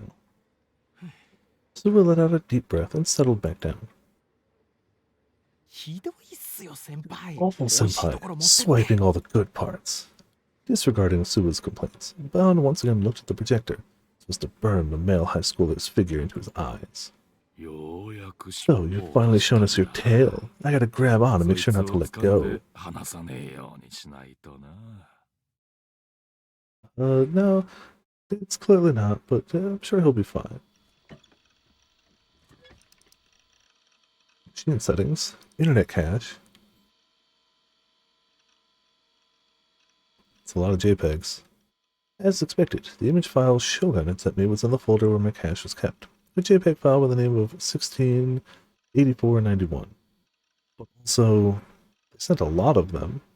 I bet you some of the others are probably important too. Also, I'm just going to assume that everything that Shogun didn't send is just porn, right? We can just assume they sent, what, like 10 pictures or so in that chat message? The rest of it's porn. Just all of it. All of it. Hesitation was born of the fact that I really didn't want to see it still lingered inside me. It was such a gory and sickening image. Once I looked at it, I wouldn't be able to keep my mind from calling up associated memories of the scene of the staking murder I'd seen in real life. No, but I had to do it. To prove you are wrong, to guarantee my own safety, and to assert my innocence. The links, yeah, that's fair, but you didn't click on any of them, so it shouldn't be there. Zeratan was watching over me, so I'd have to try enduring the Goro factor for a little longer. Mustering my courage, I double-clicked to open the file. So, like, I talk a lot of smack here when we're talking about fictional game images, but, like, I want to see blood and gore in real life. Like, nope. I'd have a, I can't say similar reaction, because he's holding onto the strength of his fictional figure waifu and 2D girls who talk to him in his waking hours, but I'd have a similar aversion to seeing gore in real life. You wouldn't know it because I play a lot of violent video games, but like, no, I don't want to see any real life blood. Nope, not like 0 is the correct number of real life blood I want to see. Yeah, I don't, yeah, like even on myself I don't like it, but like anyone else it's like, yep, no, okay, no thanks. No matter what, it was still foul. But it wasn't such a big deal compared to the staking I had seen in person. And if I thought of it as a composite, I could just barely bring myself to tolerate it. So, how could he have this image? It's not an image your average, like, person holding a phone could take. When he first sent it to me, I'd only taken a fast look before closing it. I hadn't scrutinized its every nook and cranny. This time, fighting back nausea, I examined the image closely. Security camera image or something. Yeah, but a really clear one in color that the cops don't have access to. Don't think he showed that. Okay. I don't know much about how to tell whether or not an image had been chopped, but I figured, well, you can tell from the pixels, obviously. He's an at channeler, he should know. This is chopped. You can tell by the pixels, obviously. But I figured it'd be okay if I paid attention to things like the direction of the shadows and if anything in the scenery felt off. I felt my soul go back in time saying those words. One possibility was that it had been created by combining previously taken background photographs with CG versions of the pinned-up corpse. And the day after Shogun sent it to me, the murderer had put the killing method this photo illustrated into action. Very clearly, due to the pixelization of the dim lighting of the nailed-up body shown in the photograph, I was only able to make out the stakes and couldn't see much of the body itself. The light hit the area only around the pinned-up corpse, making it seem as though the staking parts were saying, "Come on, look at me, please." I swear I'm not tired today. I slept a lot last night. I feel like just visual novels make me yawn for some reason. And like, I'm not even tired. Felt like the person who made the picture had intentionally arranged it that way. For starters, it was kind of overdoing it to solely spotlight the body. Well, I hadn't closely studied the actual crime scene, so I wasn't really in a position to say anything. In the photo, that demon girl wasn't standing in front of the nailed-in body. But if I stretched my eyes wide and stared unblinkingly at the image, I began to see something shaped like a person in the darkness along the left edge.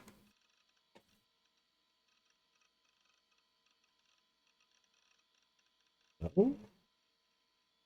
Maybe there's some slight something there, but that's so barely, like, I can't tell here. I had been in danger of overlooking it.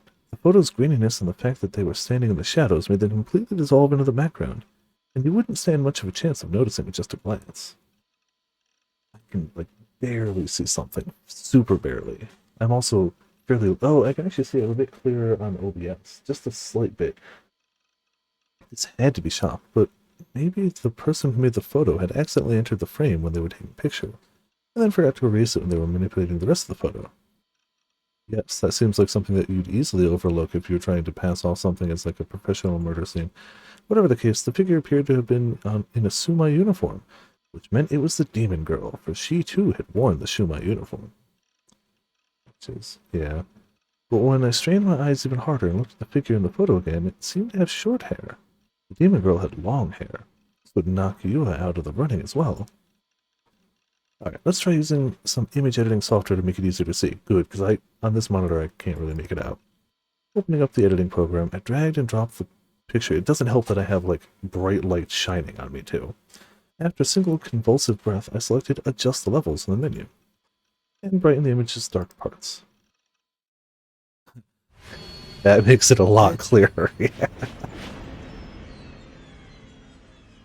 I love that that's how he runs, to be fair. I saw a murder scene. That's how I'm running too. But it's still funny. What's this? Huh? What? What's this? That's exactly how I was running too. The one photograph there, no matter how you look at it, the one photograph there, it's me. Why? Why was I there? It was outlandish, because I hadn't gone to that place once since September 29th. This had been shopped in too, no question about it. How would anybody else find a picture of you running like that? I couldn't find the slightest evidence to prove it, but it was obviously a composite. Not, it would be crazy. Besides, Shogun had sent me the image on the 28th, and the staking murder had occurred on the 29th. Wrong, right? Because the timestamps. She was probably an illusion. Probably, right? Also, see you around 7th. Thanks for hopping by. Hope you enjoyed some murder mystery goodness and us hating on Protag constantly. All the time. If this picture was a picture of the same place where the crime happened on the 29th, being there would make it a photo of the future. You have precognitive powers. Shut up! Of course I don't. Kicking away the one of the empty plastic bottles at my feet, I closed the image editing software. I opened the JPEG file properties to check the date it had been created, and I've been shocked. It had been created on the 28th, but that had already stopped mattering to me. A single sentence written in the comments field of the proprietary window so as not to stand out. Property window, so as not to stand out. It was that which my eyes became nailed to. Whose eyes are those eyes? Good times. I hit the keyboard, pushed it to the edge of my desk, and cradled my head. Sarah, save me! Of course. I held back welling tears. This whole week had been full of one incomprehensible thing after the other. Why was I the only one who had to suffer like this? 8 people are dead. 8 people are dead. But sure, why are you the only one that has to suffer like this? Nah, it's fine. It's okay. Wait a second. If he had gotten his hands on my picture and combined it with this Goro image, Shogun had, at the least, either surreptitiously photographed me beforehand or acquired my picture somewhere or other. How would anyone get a picture of you running like that? Takumi is Sierra's favorite. He doesn't deserve this, clearly. Clearly. Going by how he'd abruptly entered the chat room and waited for Grim to leave before he started talking, he must have been targeting me from the start. He's still thinking about it as it happened in his mind, not how the timestamp showed it happening. Maybe he had access to my personal information. If so, it wouldn't be so odd if Shogun and the Demon Girl came back to my base and attacked me at any time. They'd abduct me. The back of my neck prickled. There was that gaze again. I was being watched by someone. I mean, me. Don't look at me. Alright, fine, but I gotta read the text somehow. Like hell, I'll turn around. It'll take more than that to make me turn around game. Terror covered my whole body in goose flesh. Man, I know that's a term for it, but it just always sounds weird. Like, not that Goosebumps is objectively less weird when you think about it, it's just more the norm of what I've always heard. Goose flesh is like, I get it's saying the same thing, but it's just like, weirder. Maybe it's the flesh. And I longed to go up to the door and make sure it was bolted, but I would lose if I turned around, so I went on stubbornly staring at my monitor. Unable to settle down, I opened a word processing software and began typing in my thoughts. I hate this sucks, I hate this sucks. Demon Girl equals murderer precog. Shogun equals Demon Girl's underling. Yua equals Shogun's underling. Yeah, that sounds real. This has to be how it is. Trembling a little as I looked at the word demon, I began to wonder if maybe the girl at the scene of the murder really had been some kind of devil. Yeah, she couldn't possibly be human. If so, maybe she could see the future. It'd be a walk in the park for her to transfer a vision of the future into a picture via spirit photography. Are we playing Fatal Frame now? I thought we were playing Chaos Head. But are we playing Fatal Frame? Because I like to play Fatal Frame, but it's just not what I expected. Nor was there anything wondrous about the fact that she'd carried out that dreadful staking all by herself. She'd used her subordinate, Shogun, to send me data, since she knew I would coincidentally see her at the crime scene. I didn't know the reason why, perhaps to intimidate me, a threat to make me think I'd end up the same way if I told anyone, or rather, an advance warning of her next murder. A death sentence. I'll kill you next. If that were really the case, there's no way I'd get the upper hand.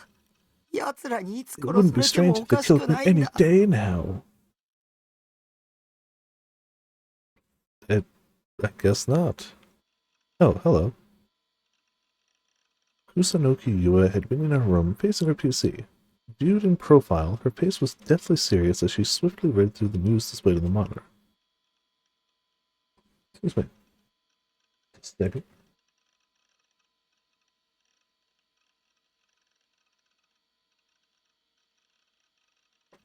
As much as I make the jokes of oh, he always feels eyes watching him, and we're playing a game, tee-hee, it's us.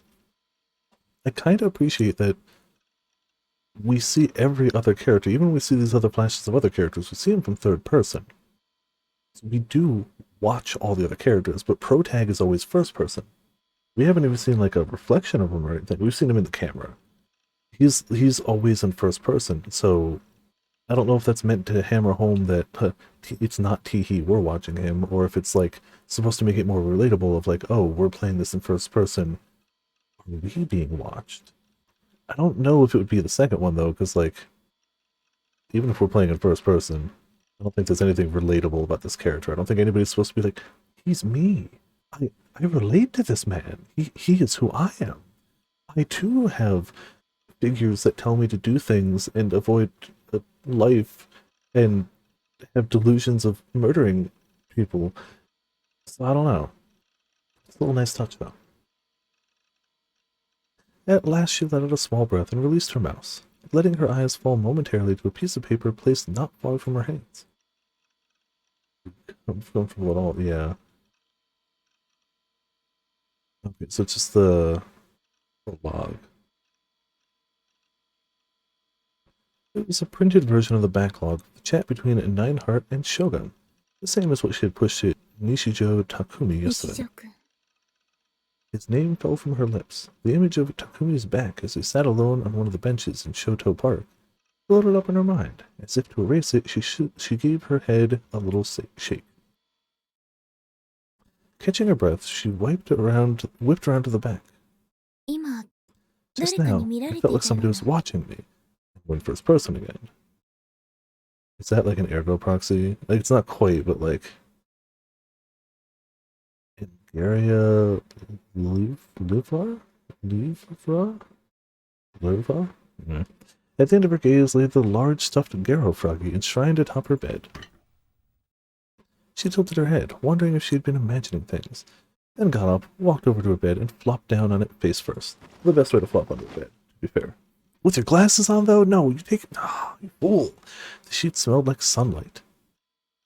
What? Okay. Her mother must have hung them out to dry during the day. Oh, I guess like the outdoors. Burying her face in the reassuring scent, Yua let her eyes wander around absent-mindedly. Her extremely tidy room revealed her meticulous personality. Sunlight is my favorite smell, too. Especially the enormous bookshelves out of place on a mere 8 tatami room, which were lined up with numerous books and hardly a gap between any of them. Amusingly, though, the bottom half held difficult-looking scholarly text and PC-related books. The top half was buried in shoujo manga and anime DVDs. Yua let out another sigh, rolling onto her back and gazed at the ceiling. DID DID. Dissociative Identity Disorder. Ooh. She murmured the name of the mental illness she had been researching on her PC. Even now, an explanation of it was displayed on her monitor. 辛いんですね It must be so hard on you. Yua thought of Takumi as she hugged her Garo froggy that sat near her pillow. But her face soon emptied of all expression and she gritted her molars. So she thinks she's got multiple personalities, and to be fair, with the info we have, seems fairly likely. I don't want to know what he was just doing. It's hard to breathe. All I've been doing was looking at things up on my PC. Okay. Looking up what types of things. I felt my heart pulse more violently than usual. As before, the presence of something. Oh yeah, that's where I left them off. Watching me refused to disappear. I was still just barely holding out, keeping myself from turning around, but my limits were approaching. What's with you skulking around me? I howled at that something. Its true identity wasn't that demon girl, was it? Maybe she was using X-ray vision or clairvoyance or some similar demonic power to keep me under surveillance. Yes, super likely. Super likely. The prickling at the back of my neck grew steadily stronger and stronger, transforming into a pain like an electric shock.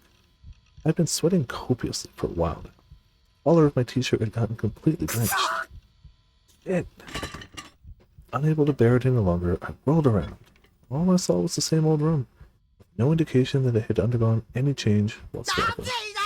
Why aren't you there? Who are you? Shouting in a voice that sounded more like a shriek. I got up and checked to see if the door had been properly bolted. It had. A teeny bit relieved, I wiped the sweat from my forehead with my shirt sleeves. I haven't seen it anywhere else. Yeah, that's fair. Returning to my PC, I glared at the monitor anew. I had been researching precognition. Both of them.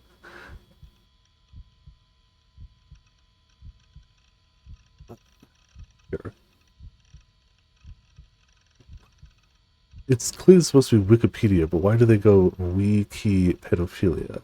Why is that their encyclopedia of useless knowledge? I disagree, but when I was a child, I'd seriously believed that precognitive ability really existed. To be 100% honest with you, I still believe in them a little bit, even now. As a result, I had the instinctive notion that the image the demon girl and Shogun had sent me was one that foretold the future, and I'd been left with no choice but to look deeper into the matter. Perhaps, without my knowing it, the world was already full of prophets. I myself had done something similar to seeing the future when I was a child, before the Bucks accident. Because of that, I couldn't completely deny it. But no matter how much I researched it, everything I came up with was related to the occult or magic. All kinds of sketchy-looking stuff. There was nothing purporting to scientifically prove that such powers existed, or, on the flip side, that they didn't.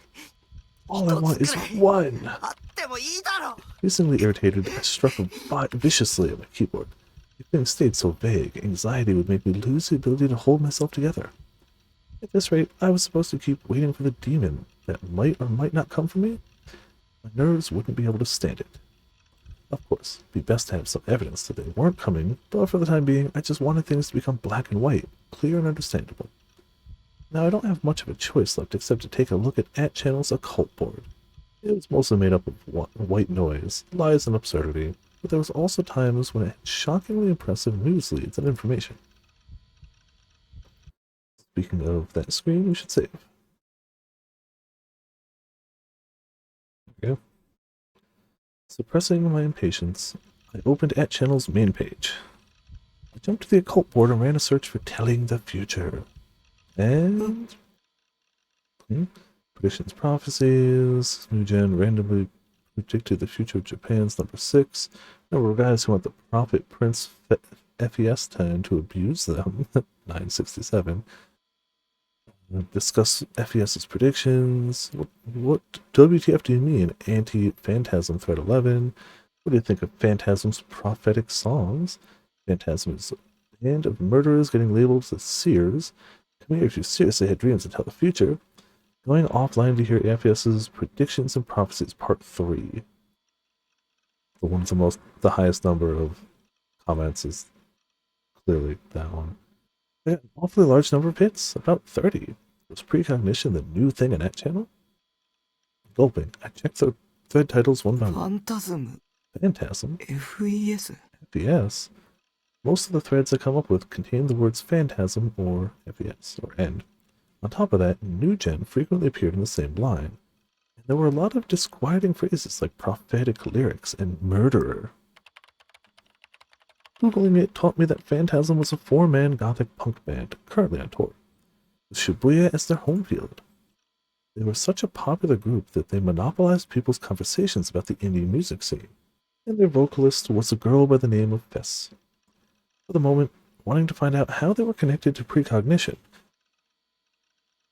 I picked the very top thread, predictions, prophecies, all about Phantasm, New Gen 43, and started skimming it. Down, guys. For now, just go to the show on Sunday and enjoy FES Summer's Black Mass to the fullest. Otherwise, you'll get staked to death. Lol. I read the lyrics, but I couldn't really take them in. They say stuff too vaguely. Makes for a pretty shitty prophecy, but spare me from being staked. Lol, precognition prophecies, you're making too big a deal out of it. She's not Nostradamus, just enjoy the music. I don't mind FES's lyrics. New Gen indeed. All people who I'll talk about is FES. Rio wrote the songs. What about him? Poor guy. FES Tom got tricked into finding the meaning of life in her lyrics. FES bastards are fucking nasty. Even so, I want FES Sama to deride me in her cool voice while grinding her boots into my ass. That's the internet for you. Till it hurts so much I feel like my eyes are gonna fall out. Then get drunk on the feeling of stopping at the last moment, will she spit in my face from above or not? I want her to slowly cut my throat apart with a knife. I want to breathe my last as she says, "You're an eyesore." The internet is a place. Raise his hand. FES Tom is my wife.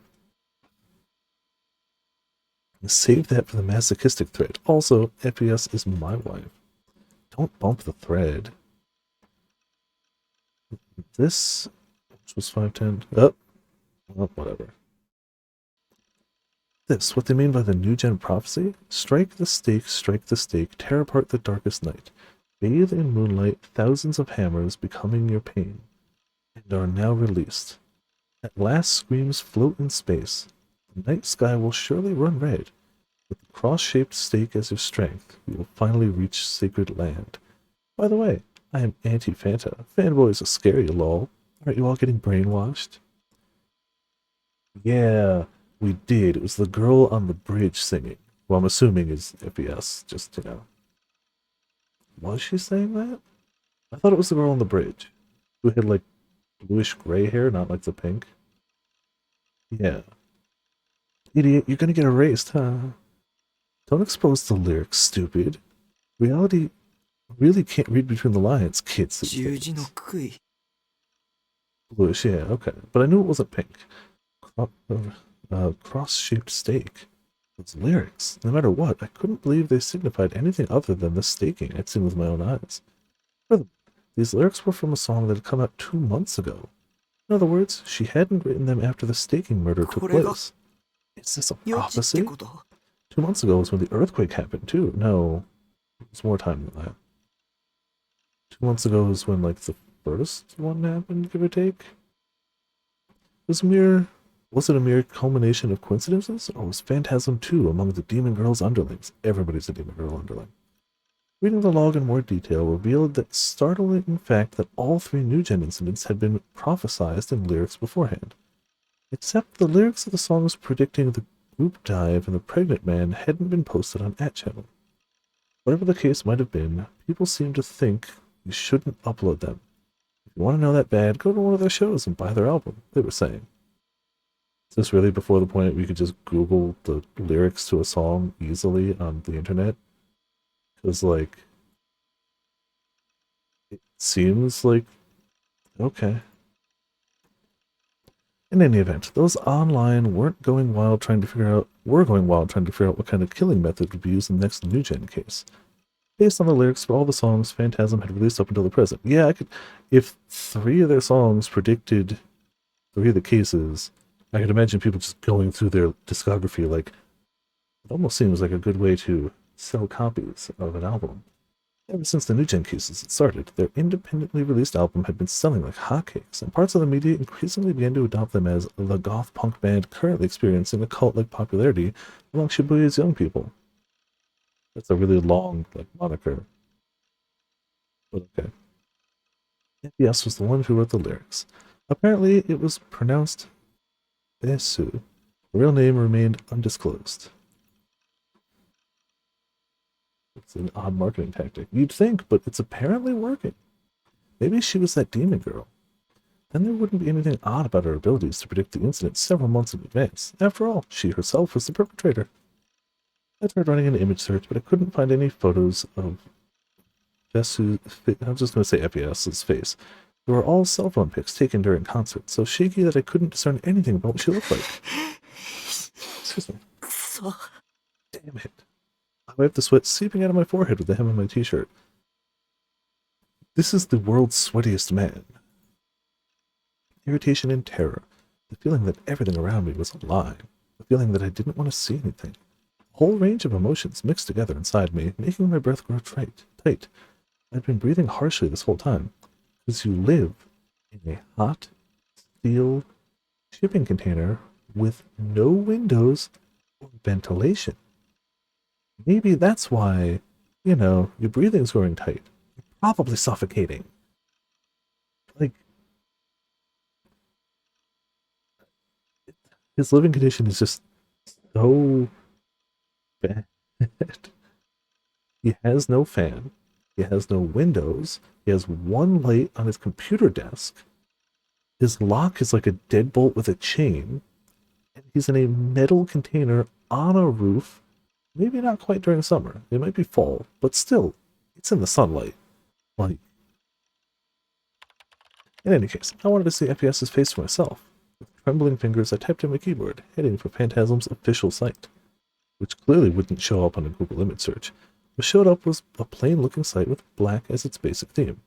The words were Uniform Scarlet, giving off a strange or perhaps frightening atmosphere. We do have to remember this is supposed to canonically take place in, what, 2008? Give or take?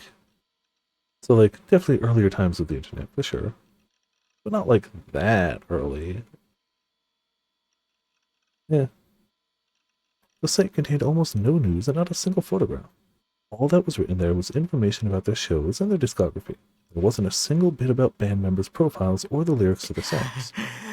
I guess a criminal wouldn't want pictures of her face going around the net. ネットに顔写 He 真 sure で knew 流 what 出 she しない was ようにして doing. るのか。 When I looked at their itinerary of shows, it appeared that they performed about once every 2 weeks. Their next live performance was the day after tomorrow. If I went to see it, I'd be able to confirm whether or not FES was the Demon Girl. Once I confirmed it, where would that get me? Also, this is a guy who doesn't like the amount of crowded people on, like, a city street. He's gonna go to a concert? A concert of a very currently popular band? Sure, okay. Would I give FES over to the police? Would I weep and plead with her not to get me involved? Or would I go bearing a cross and pretend to perform an exorcism? Why would you do the third? Why would the third even cross her mind? All those options were asking the impossible. She was a demon, a nasty otaku like me stood no chance of surprising her. And if I lost to the demon girl, I'd die. My body would metamorphose into a ruthless work of art, and I'd get put on some wiki site as one of the new gen cases. そんなのやだ Don't want that. Yeah, nobody really does want to die. Kind of a general thing. I didn't. But if things continued this way, I'd never understand how I had ended up as part of the image data Shogun had sent me. But if FES had nothing to do with the demon girl, maybe I could ask her for help and find some way to fight だ back. けどやっぱり無理だ Can't. I could never. Yeah, okay, that's what I was ラ saying. イ I ブな could んて never 行 go ける to a わけが concert. ない My whole life up until now, I'd never gone to one even once. It'd be the equivalent of playing an away game. Concerts were small and dark and noisy and packed with people. Simply imagining it made me nauseous. I mean, it is all those things, but in a good way. At a loss for what to do, I held my head. As the tingling sensation on the back of my neck went on, it changed from a numb pain to a scorching pain. It's as if my skin were burning. And even if I turned around, no one was there. もう Just やめ stop て it. よ I squeezed my eyes shut and waited fervently for my sense of the gaze to vanish. I wouldn't stand for having to fret about this sensation for the rest of my life. Someday the gaze alone might be enough to kill me. Takumi, 僕にできることを think 考 of something え you る can do about this. Cover yourself in mirrors. Nobody could look at you then. Perfect plan.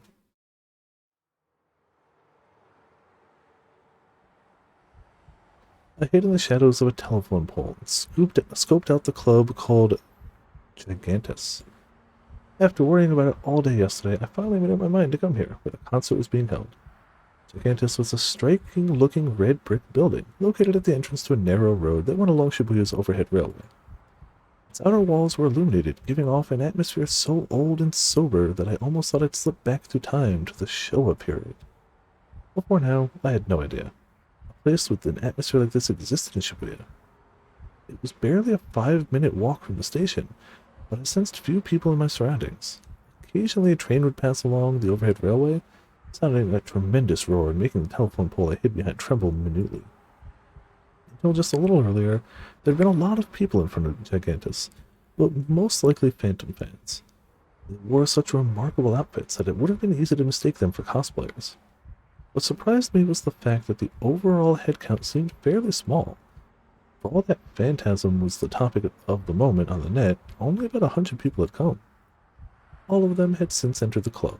The show must have already started. The sound didn't leak all the way outside, though, so none of it seemed quite real to me. It succeeded in keeping my pulse under control yesterday and most of today, but it started raging again the moment I arrived at the club. It was so hard to breathe, I began wondering if I had some kind of heart disease. No, I understood why this was happening to me. Dense darkness surrounded this place. The demon girl and her crony Yua must be lurking somewhere nearby. You can see the go menacing aura around clearly. That was why I had been frantically looking around, watching out in case someone tried to attack me. If I were to compare this sense of tension to something in ESO, it was about at the level of the Once Volcano Labyrinth.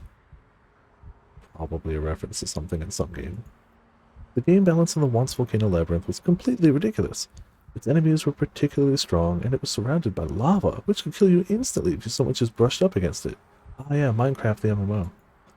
I died there countless times. I just keep trying to dip my toe into lava, and I keep dying, as if that's how lava works. Swallowing, I scrubbed the sweat off my forehead with a hand towel. I also decided to save, because just saving is good. At the same time, the door to the top of the stairs to Gigantus swung open.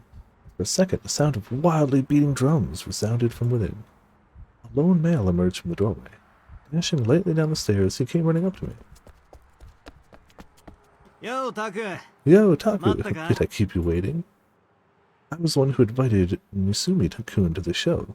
Because I hadn't known a cell phone number, I'd been forced to come to school today in order to talk to him about it.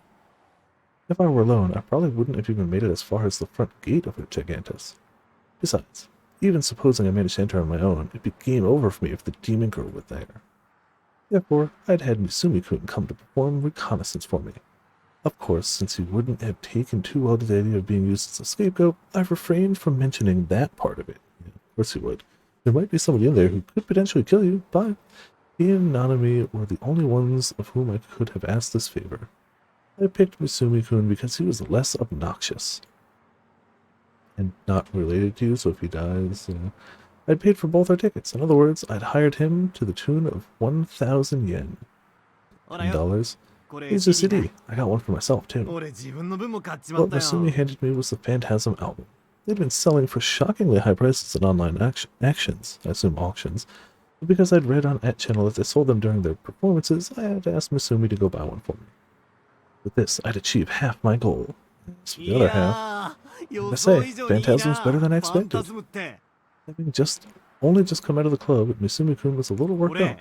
I avoided listening to them before because I don't like following the crowd. But I became an instant fan today, just from hearing them play live for a little bit. Sometimes things are popular because they're good. If you just hate on everything that's popular, cool, you do you, but like, you're never really going to miss out on things that are legitimately good. My other request was for Misumi-kun to go inside by himself and report back to me about the Phantasm members' distinguished attributes.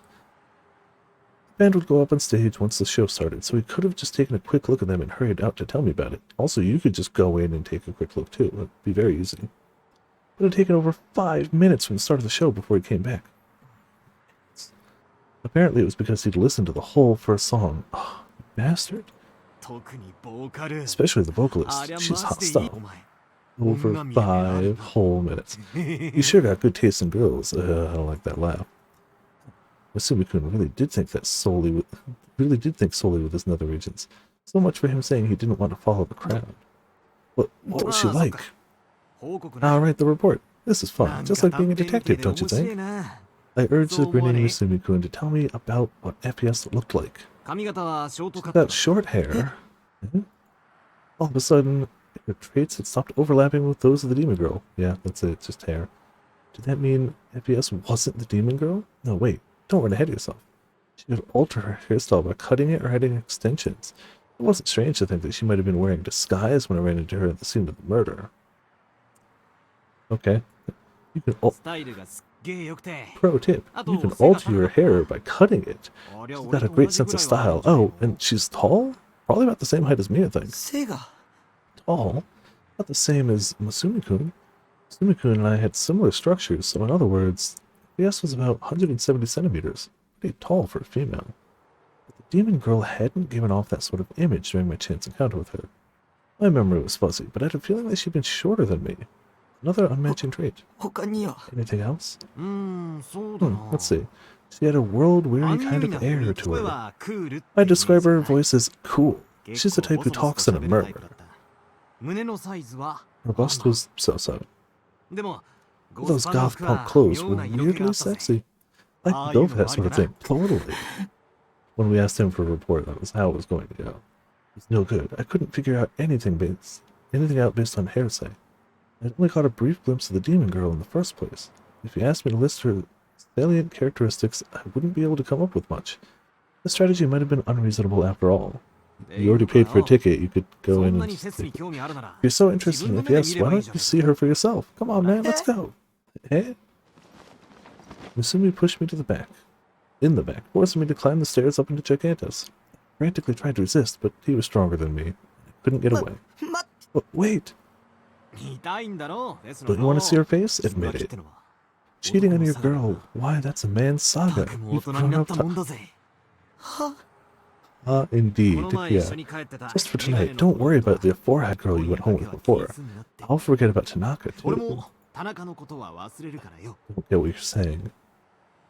I started to dig my heels in even harder, but I froze up when I realized we'd reached the top of the stairs. We were only 2 stories up, but if I lashed out here and slipped and fell, it hurt a lot, I thought, and my resistance waned. Yeah, that seems to be an ongoing thing of like, yeah, Protec's not physically fit at all. Taking advantage of this opening, Masumi-kun body slammed me through the door and into the club. That's... What a friend. What a pal. Body slam you in. Okay. A deafening noise hit my ears as we entered. I'd never heard such a loud sound before. With the depths of my stomach shaking against my will, all but gave me the illusion that my body would vibrate itself into pieces. There wasn't a single seat for the audience to use. Everyone was standing. All of them swayed to the beat, shaking their upraised fists and shouting, FPS! Fesu! With perfect timing. It didn't quite measure up at the level of audience participation you'd find at an otaku concert, though. It was incredibly overheated. The stuffiness made me feel like throwing up. I'm an otaku, but I'm not a fan of idols or seiyu, so if I had to put it plainly, I hated this kind of audience enthusiasm. My one salvation was the fact that no one looked at me, though I couldn't deny that I appeared really out of place here. The people ahead of me made it hard to see the stage. The lights illuminating it were dazzling, and I could just barely recognize about 4 people standing in the midst of the brightness. As the atmosphere overwhelmed me, Masumi-kun handed me a plastic cup with juice in it. It seemed that he'd covered the entrance fee. I'll have to make sure to pay him back later. Their performance suddenly ended. The spectators clapped and cheered. This was the end of their second song. They're done now. You got your money's worth. Go home. As though it had placated them, everyone lowered their raised fists. Thanks to that, my field of view cleared up, as if a path had opened from me to the stage. Now I could make out the face of the short-haired girl standing at center stage. She was obviously a different person from the demon. 今日は Today, I feel far better than usual. Isn't that the same necklace that Potion's character had in Code Vein, just green? That's like the exact same necklace. You could make her in the Code Vein character editor, right? Like, to the last detail. You could make her in the Code Vein character editor. For sure. 声がクリアに聞こ You え hear the voices clearly. 世界が The world is extremely transparent. The voice I heard through her mic was both similar and dissimilar to that of the demon girl who had thrown incomprehensible words at me. It was basically the exact same voice, and basically nothing like it whatsoever. Thanks, Protag-kun. Thanks. Just as Misumi-kun had said, FPS had a world-weary atmosphere to her. She didn't feel boyish, at once cute and seductive. She bore about her a mysterious aura of dissident solitude. Sure. Excuse me. The numerous silver accessories she wore about her body sparkled brilliantly in the light. They, too, seemed fantastical, and proved she probably wasn't a werewolf. I was starting to understand why people made threads about FPS on 8chan. I assumed the band members would approach a live performance like this more explosively, but FPS spoke rather apathetically into the microphone. It seemed like the exact opposite of the adrenaline coming from the audience. Perhaps it was just her personality. But the fans learned from her example, going silent and listening intently to FPS's words as she 呼吸と水の emceed. 門が閉じているからかもしれない Perhaps it's because the gates to Cocytus are closed. What? Where's the one? Oh, glossary. I don't know if it would show up. Not all these are translated. Nope, not sure which it is, but that's fine. What did she say? Cocytus? What language is 世 that? 界の均衡は After the birth of the Great Will, the world maintained its equilibrium 数 for 千 several 年間 thousand 保たれ years. ていた No, we took care of her. Even with the Valentines trying to butt their way in, we took care of her. でも今 But now that そう balance is in the 崩れつ midst つ of ある collapsing. It's highly とても unstable. 不安だから And so I 君 sing. たちのカオスを I'll take in all of your 受け入れて chaos. あげる I see. Maybe she was assuming a stage persona as part of the whole goth punk thing. Ordinary people would certainly have trouble understanding it, but by speaking so insinuatingly, she created the sense of something mystical, making her fans' hearts easier to take hold of. In reality, FPS was holding something peculiar. In her left hand was a regular microphone, but in her right was gripped a mysterious-looking mic stand, one in the shape of a sword. Its form was so lovely as to seem sinister, and so sharp that it looked like it would slice off your fingers in an instant if you merely brushed it. It was tremendously large, almost as long as FPS was tall. In addition, the portion of it with glass embedded in the shape of lines radiated an alluring blue light. Portion of it with glass embedded in the shape of lines. I wasn't sure whether or not it was really a mic stand, but as a prop for contributing to her stage persona, it was sublime. My eyes became weirdly fascinated to it. The next, FPS lightly hoisted up that colossal mic stand with her right hand alone. Still holding it with a reverse grip, she swept it out in a wide slash to the side. The blue light from the glassy parts traced an arc. It's so dangerous. Why would she have done that? What would she have done if she hit a spectator? What if it weren't a mic stand, but instead a sword? In order to offer fresh blood up to the demon girls, she used that sword to cut the throat of a single audience member each night. Something tells me that would have made the news. Somebody would have been like, yeah, they're sacrificing people at a concert. This popular band that's on the news all the time. Live sacrificing people every night. Somebody would have said it. If so, it would indeed make this live show a black mass hosted by devils. A chill shot through me, and goosebumps this time rose up all over my body. It might be best to get out of here as fast as possible. As I began to think that, FPS murmured softly. It's a selling point. I mean, maybe, but they'd still hear about it. It would at least have made it to Act Channel, if nothing else. And people would be like, ooh, Goro in real life, let's all go. Like, that thread would have been there. Let's see, constantly advertises a live audience sacrifice. Totally normal. No, see, back in my day, we just went to go see people who would bite the heads off of bats live on stage. See, I know I'm old, but even I'm not See Ozzy live old, though. Even though I referenced a Black Sabbath song earlier in a meme, technically that song was before my time, in all technicality. Next is our third song, The Blood of the Contract for Our Sins. Super old. Again, yes, I'm not disputing that, but that was even before my time. Even vaster cheers of delight rose from the audience.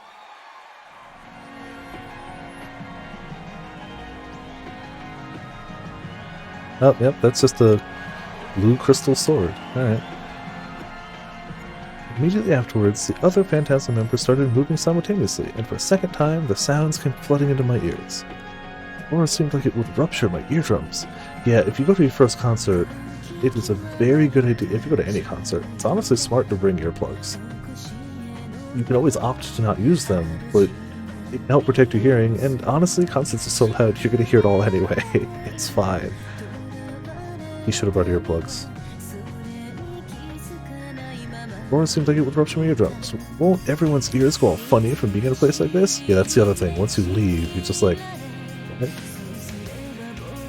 Everything sounds like, I don't even know if we pick up on the mic. What's going on? When I looked over, Misumi-kun was totally into it, pumping his fist to the rhythm in the same manner as the other spectators. When the intro ended and FPS began to sing, the lyrics made me go tense. It was the prophetic song whose lyrics had been pasted into Act Channel. A dark song that didn't let you sense the slightest hope of salvation, partially because of the lyrics, but also because of the melody. It felt like something religious. Sure. The audience members who had first begun going wild became less and less active as the song continued, until everyone was standing in place without uttering a single word. Contrary, however, it was because they were so captivated. and among them were people who gazed fixedly at FES with the faces of those drowning in ecstasy. Good concert. Sure enough, FES's voice possessed some quality that attracted people to her, even as I battled the fear and nausea induced in me by the crowd around me. I was listening carefully to keep from missing any parts of the song. At the end, she repeated the chorus over and over. That's how music sometimes goes. Strike the stake, tear open the darkest night, bathe in moonlight. As I listened to that phrase, I recalled how the demon girl had slowly turned around to face me, splashed in blood, as she stood before the nailed-up corpse. My skin prickled with goose flesh. I had the sense that the air around me had instantly dropped several degrees in temperature. Goosebumps, goose flesh, pick one. The song was over.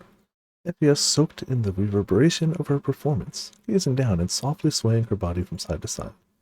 Then she abruptly raised her head. Without warning, without any hesitation in her gaze, she looked at me. Well, the lead singer looked at us. Are we calm? Or are we not calm? I'll be able to save. Red, alright, red it is. It wasn't merely a matter of her looking in my general direction, or of our eyes meeting for a single second. FES was clearly looking at me. Steadily, staring fixedly, as though she were confirming my existence, as though she were searching for something inside me. Her gaze was extraordinarily searing, and for some reason, sorrowful.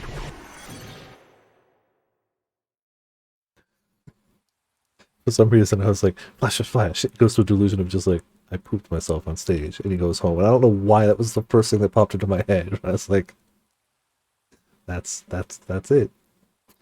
When I came to myself, I was alone, walking slowly along some rooftop somewhere. The wind was terribly strong, bringing a slanting rain that hit me as it blew in. What? I didn't say it was good. It just said that was my first thought of what the red version of that scene would be for him. I don't know why. Strangely, though, it didn't feel cold. I recognized this place. I felt like I'd been here many times before. That's right, this fenced-in Spartan scenery belonged to the school roof. I gazed at my surroundings. The rain made everything hazy and nigh impossible to see, as though the world itself were becoming misty. Oh. Hello. At the end of my line of sight, on the other side of the fence, was FES. She stood there, soaking wet, facing me through the fence.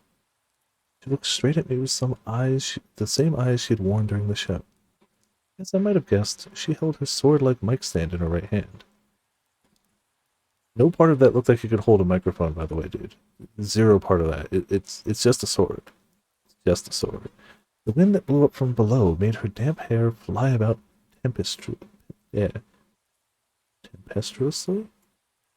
There was no doubt that she would fall if she lost even a tiny bit of her balance. Falling from this height would mean an instantaneous death. Why are people building schools that tall? It's just a sword. I don't know. I had no idea where he was like, that's a mic stand, shaped like a sword. Though I was only watching her, I went weak in the knees. But FES stood there with a beautiful posture and showed no sign of fear. This is clearly just her filming like a music video. Looking as if she were about to start crying any minute, FES quietly extended her empty left hand towards me. Let's fly together. It seemed almost as if she was silently tempting me. I couldn't say anything back to her. I didn't know what to do. FES didn't speak either. This time, she spread both hands out to either side in the shape of someone being crucified. The wind and rain abruptly died down. I tried to say something, but my voice wouldn't come out. It couldn't come out. FES's body slowly began to tilt backwards. Everything turned into slow motion. I tried to somehow stretch out my hand to her, but my own movements went into slow motion as well. All I could do was impatiently watch my arm gradually reach out in front of me. Besides, FES had already closed her eyes. At last she disappeared from my field of sight.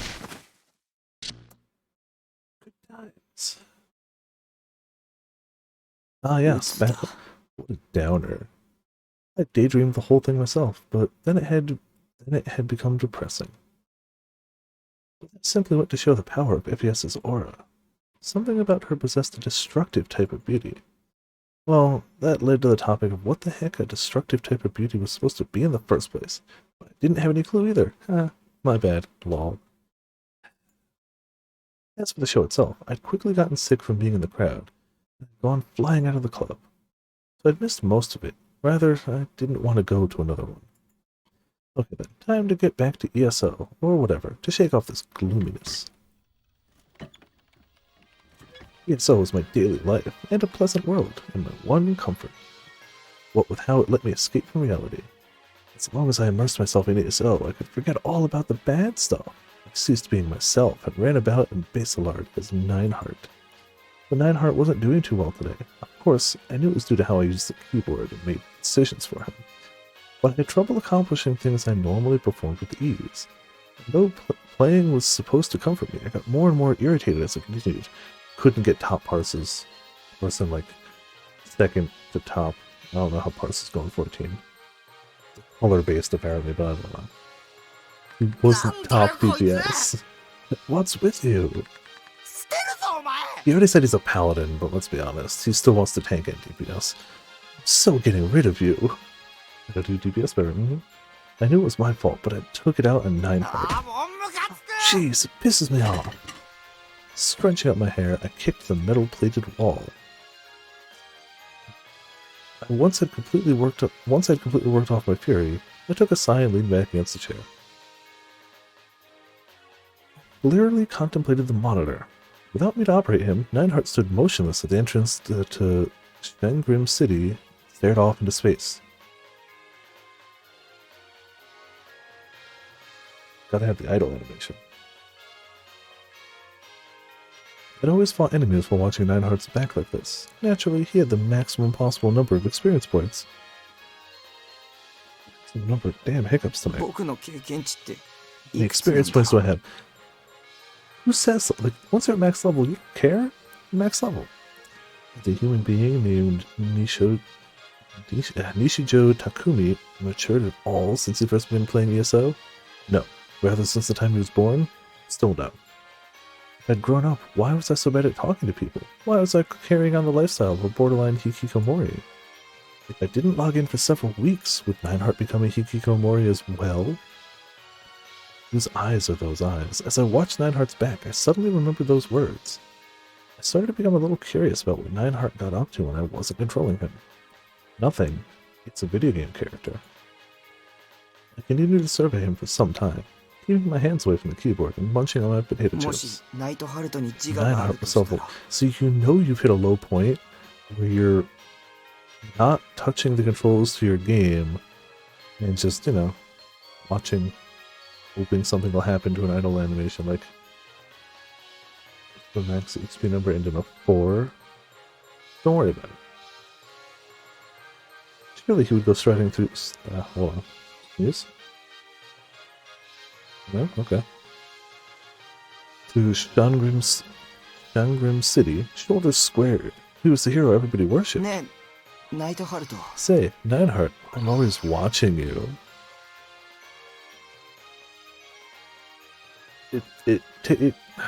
Like, I know MMOs feel that way, but he truly thinks his character is the, like, god that people look up to. I mean, it is. Have you noticed? Nineheart turns around, flips him off. All of a sudden.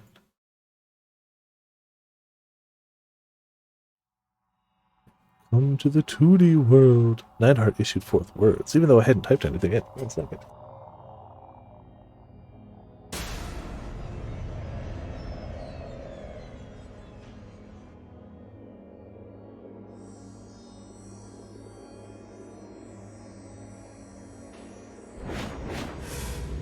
Your character is talking to you. If I'm ever playing 14, my character turns around and starts talking to me, I'll turn it off the game, and I'm clearly going to bed. I've been playing it for too long. I need to just stop. Then issued forth words, even though I hadn't typed anything in. Thinking it must be hallucination, I rubbed my eyes, but its utterance still showed up in the chat window. Oh, it's way past hallucination. It's straight delusions. The 2D world. You can become a hero too. Let's fight together. Are you talking to me? This is the main menu music, right? You're not interested in the third dimension, are you? No, that's true, but I think that he would start talking to me, the person behind him. Did Nineheart have a will of his own after all? Touch the monitor with your hand. I think so, yeah. Then you'll be able to join me in Basilard as Nichijou Takumi. Watchword will be, whose eyes are those eyes? I refuse. If I'm gonna go to a 2D world, I might as well pick the world of Eroge. I leave Basilard in your hands, Nineheart.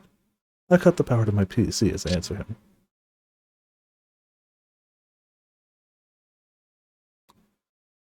It's a good guy. He's so relatable and good. A positive influence on the world around him. Let me describe events exactly as they occurred.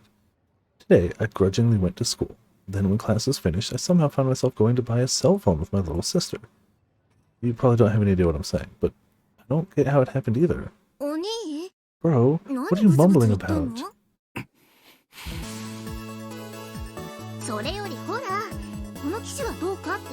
Come on, more importantly, I'm asking you, what do you think of this model? I want to hurry up and go home. How many times would it take before my stupid sister finally got the fact that I didn't even need a cell phone in the first place? When I got to school today, Nanami came all the way to my classroom to ambush me. After insulting me with, "It's so rare for you to be at school," she ordered me to come buy a cell phone for sure this time. Once the school day ended, I made an attempt to run away before she found me, and I'd forgotten how fast she was. Yeah, at least as of now, I mean, the doctor was normal-ish. We didn't really see much of him, and the nurse seemed fine. But it is weird that that questionnaire they gave him had those specific questions on him. And so our game of tag came to a swift end when she caught me and took me with her to the plaza by the train station. I didn't really want to come to the plaza. I never did. Even now, nausea had already begun to surge up inside me. Without any idea of how I felt, Nanami picked up a bunch of sample models from a display at the front of the store, and grunted to herself as she looked at them. I struggled to comprehend why Nanami was giving so much thought to the matter of buying a phone for you. This is because phones are expensive, you tend to have them for a while, and you want to have one that you like. She wants to get you one you like. This is a pretty cute color, huh? I think it's nice. Naturally, because she was seeking my opinion, I answered her. Fine with it. But you know, it might be a tad too cute for you. It wouldn't suit you. Never mind the fact that I'd said I was okay with it. I no longer had any idea how many times I told her that's fine. Despite the fact that she asked my opinion, she had no intention of actually listening to me. This is why 3D girls are the absolute worst. Clearly, it's only good when you can talk to somebody in scripted lines, then you get a choice of like 2 answers, and one is like, "Yes, you're cool and I like you," and the other one's like, "Ha ha, obvious bad answer." And why can't real people be that simple? Obviously, right? That's a guy who rarely leaves his room. Yeah, no, shocking. You okay? Is the number of people getting due? Want to take a break at McD's? McD's, you say? You're telling me to enter that delinquent salon fast food shop? That itself would be hell. I shook my head fiercely. Like, I get that there are people who don't like McDonald's, but that's a bit harsh. Got it. Then let's pick one as fast as possible. Well, I'm still getting a little torn, see?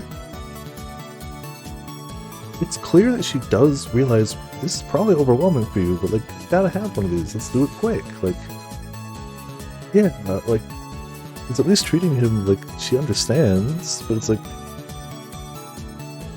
this bastard.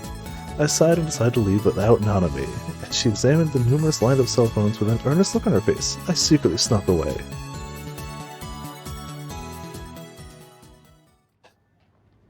As I started to head for the Shibuya 107 building, I caught sight of a bizarre spectacle and unthinkingly stopped me.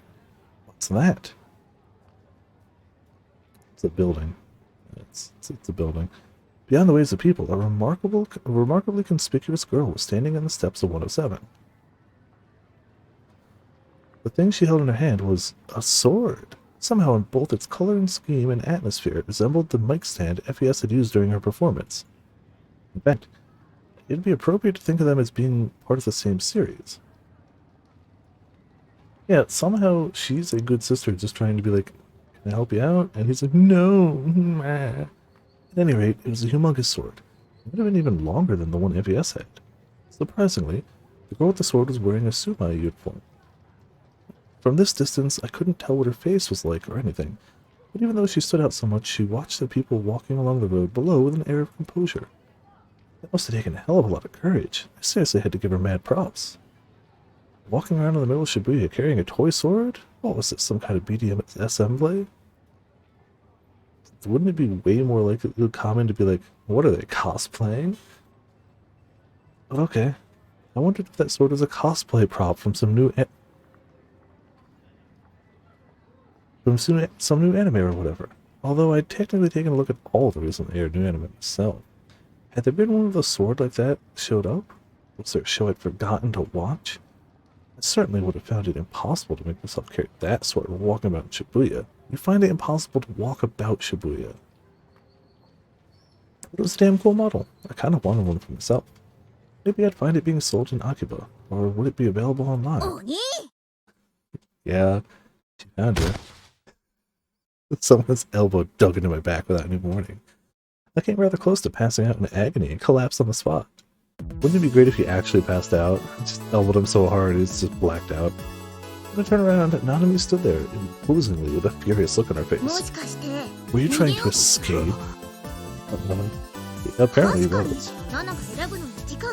Well, it really took me so long to pick one, but it's still awful of you to leave me behind and run away.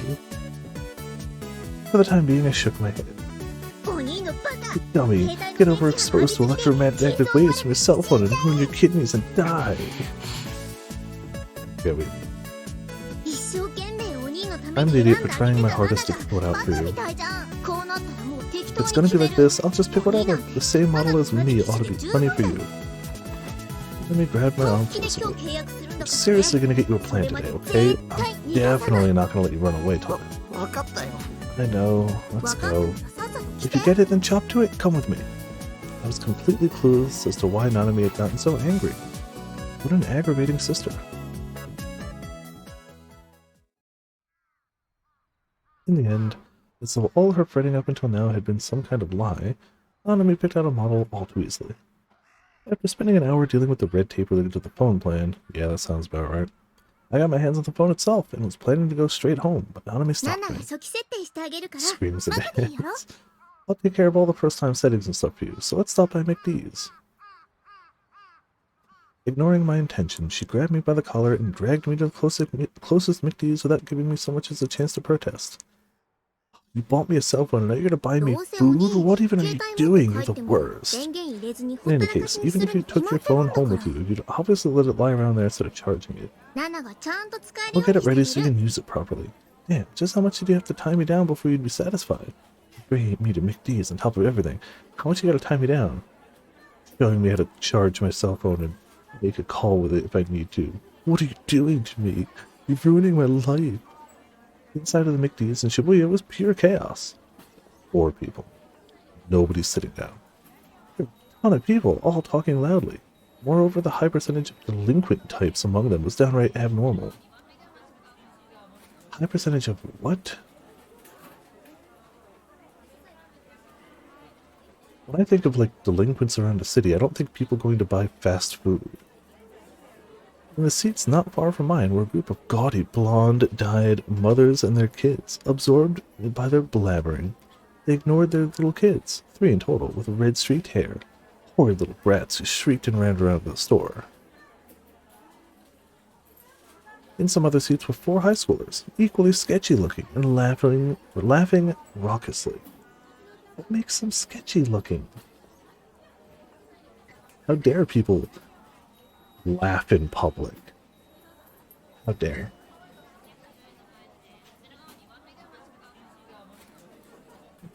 You're right, kids who eat burgers are clearly delinquents. It makes sense now. Apparently if you bleach your hair, that's the common thread here. Two high school girls sat across from each other, both with bleached hair and loose knee socks, and in staring contests with the screens of their respective cell phones. They didn't say a word to each other. Isn't that perfect for him? They're not making a lot of noise, they're not taking up a lot of space, and they're not bothering him. Why are you judging those two? Neighboring them was a middle-aged salaryman, probably skipping out on work, who lay slumped face down against his table and snored. A little further away was an even weirder sight of 5 elementary school aunts. The knapsacks sat on the floor, swinging their legs as they chattered cheerfully to one another. Sounds like a bunch of people just kind of having a good time and enjoying some food. A group date? You're in elementary school and you're having a group date? Just kids hanging out, dude. Why are you the worst? In any case, as far as the eye could see, the place was filled with the kind of people I didn't want to have anything to do with. I mean, he's right about that, but that's only because people he doesn't want to have anything to do with encompasses the planet. I'd argue including himself. Excuse me. Yeah, maybe he's just anti-burger. Which is a weird stance to be. Maybe he's like hardcore vegetarian. Vegan. But I still wouldn't... I don't know. Nanami sure was something else, being able to keep her presence of mind in a place like this. As for me, the sheer number of people made my head ache and my stomach turn. And it's only getting worse and worse. More to the point, why exactly did I have to come hang out and make these with her? Hey, what about your ringtone? You want anything specific? She's really trying to help him, and it's like, hey, this is a public, easy-to-go-to place where we can get some food and a table. Nanami asked me without looking up as she toyed with my cell phone. An anime song? Vito, oh come on, at least let him have that. This is what makes you such an otaku. Trust me, it is far more than that makes him such an otaku. But even if... This is the one thing I'll dispute her on. It's like, if that's what he wants for his cell phone, let him do it. Whatever. You were the one who asked me what I wanted. It's my phone to begin with, so let me do what I want with it. Alright, how about using Omura Kanora's new single? It's really great. One of my recent faves. I veto that one. Well, Kanora doesn't exactly fit with you. Nanami said, showing not a fragment of consideration towards her older brother, before biting a potato chip. On a side note, she'd ordered a fish burger combo, even though it wasn't dinner time yet. Moreover, I was the one who had to pay for it. Oh, okay. Pretty ridiculous, given that I felt too ill to have an appetite. You bought your cell phone, dude. Cell phones ain't cheap. Treat her to a burger. It's more than fair. Yeah. One more thing. For some reason, Nanami pulled her bag up on top of her knees and started fishing right inside it. Gotta have a Garo Froggy charm, right? There it is. What she probably put out was... Garo Froggy, with a manufacturing defect. They didn't make it wrong. It came out last week. He's pop-eyed Garo Froggy. Huh? You didn't know? As expected, you're behind on the times. New Garo Froggy gets released every Friday. There are already 12 kinds in total. For real? These things have enough merit to keep selling each week? The one on my cell phone is the first kind that came out, the regular Garo Froggy. Next came Fatso Garo Froggy, and after that was Spazzy Garo Froggy. Nanami effortlessly recited the names of various Garo Froggies. Fourth was Faceless Garo Froggy. White? Hold on, I got questions on that one. Right? Maybe. I don't think she knows about that, and I don't think she'd use that. Well, no, maybe. The fifth was Sparkly Garo Froggy. That sounds cool. The sixth is the most popular. It's called Kitty Garo Froggy. Yeah, no, that checks out. Then came Ghost Garo Froggy, Sleeping Garo Froggy, Burning Garo Froggy, Zombie Garo Froggy, and Drunk Garo Froggy. You remember them all. Hold on. Maybe you have a full set? Sure. There's no point if you don't collect all of them. We need to get her hired by Pokemon Company, right? Yeah. Every week there's a big line to buy them. For such a lazily made product, frankly, I could probably design something better. It's such a, I could have made something better than that. Then do it. Then do it. You think it's that easy? You think it's that easy to make something popular and come out with variations every single week that still keep being popular? Okay. Do it. Yeah, For that matter, why had she started lecturing me on Garofroggies out of the blue? If she's giving you one. というわけで So anyway, I'm giving you this pop-eyed Garofroggy. What? こ Why? のストラップを携帯に If つけ you れば attach it to your phone, the 少し girls will look at you and think, や oh, るのって way いう to 目で go. 見てもらえるから You said before starting to attach the strap to my cell phone. I didn't need it. コンプしなきゃ意味ないんだろ There's no meaning unless you get a full set, right? 僕がそれもらったら If I take that, you won't have all of them anymore. 心配しなくて No 大 need 丈 to worry. 夫 I bought 2つ買 two. ったの毎回2つ買ってるのか Do you buy two every time? I was having serious doubts about her sense of 今回だ aesthetics. けだよ Just this time, I got an extra one for you to use on your phone. See, thinking ahead too? わざわざ Purpose? わざわざ On purpose. Having finished attached the strap, Nanami gave a satisfied nod and put her mouth to the straw for her juice. But she soon stopped with a jerk and leaned towards me.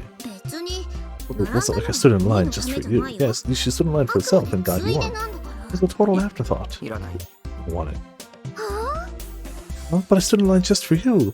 Still leaning towards me, Nanami widened her eyes. Such force that it looked like she might start grabbing at me any moment now.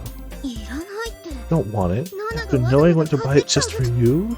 You said it was an afterthought. 僕 Anyway, ゲロ I'm カエル not とか interested in 興 these 味ないし Garofroggies. む In むしろ fact, they creep me out. だからお兄は This is why you aren't どうしても popular モテ with the girls. I assure you, it's for way more reasons than that.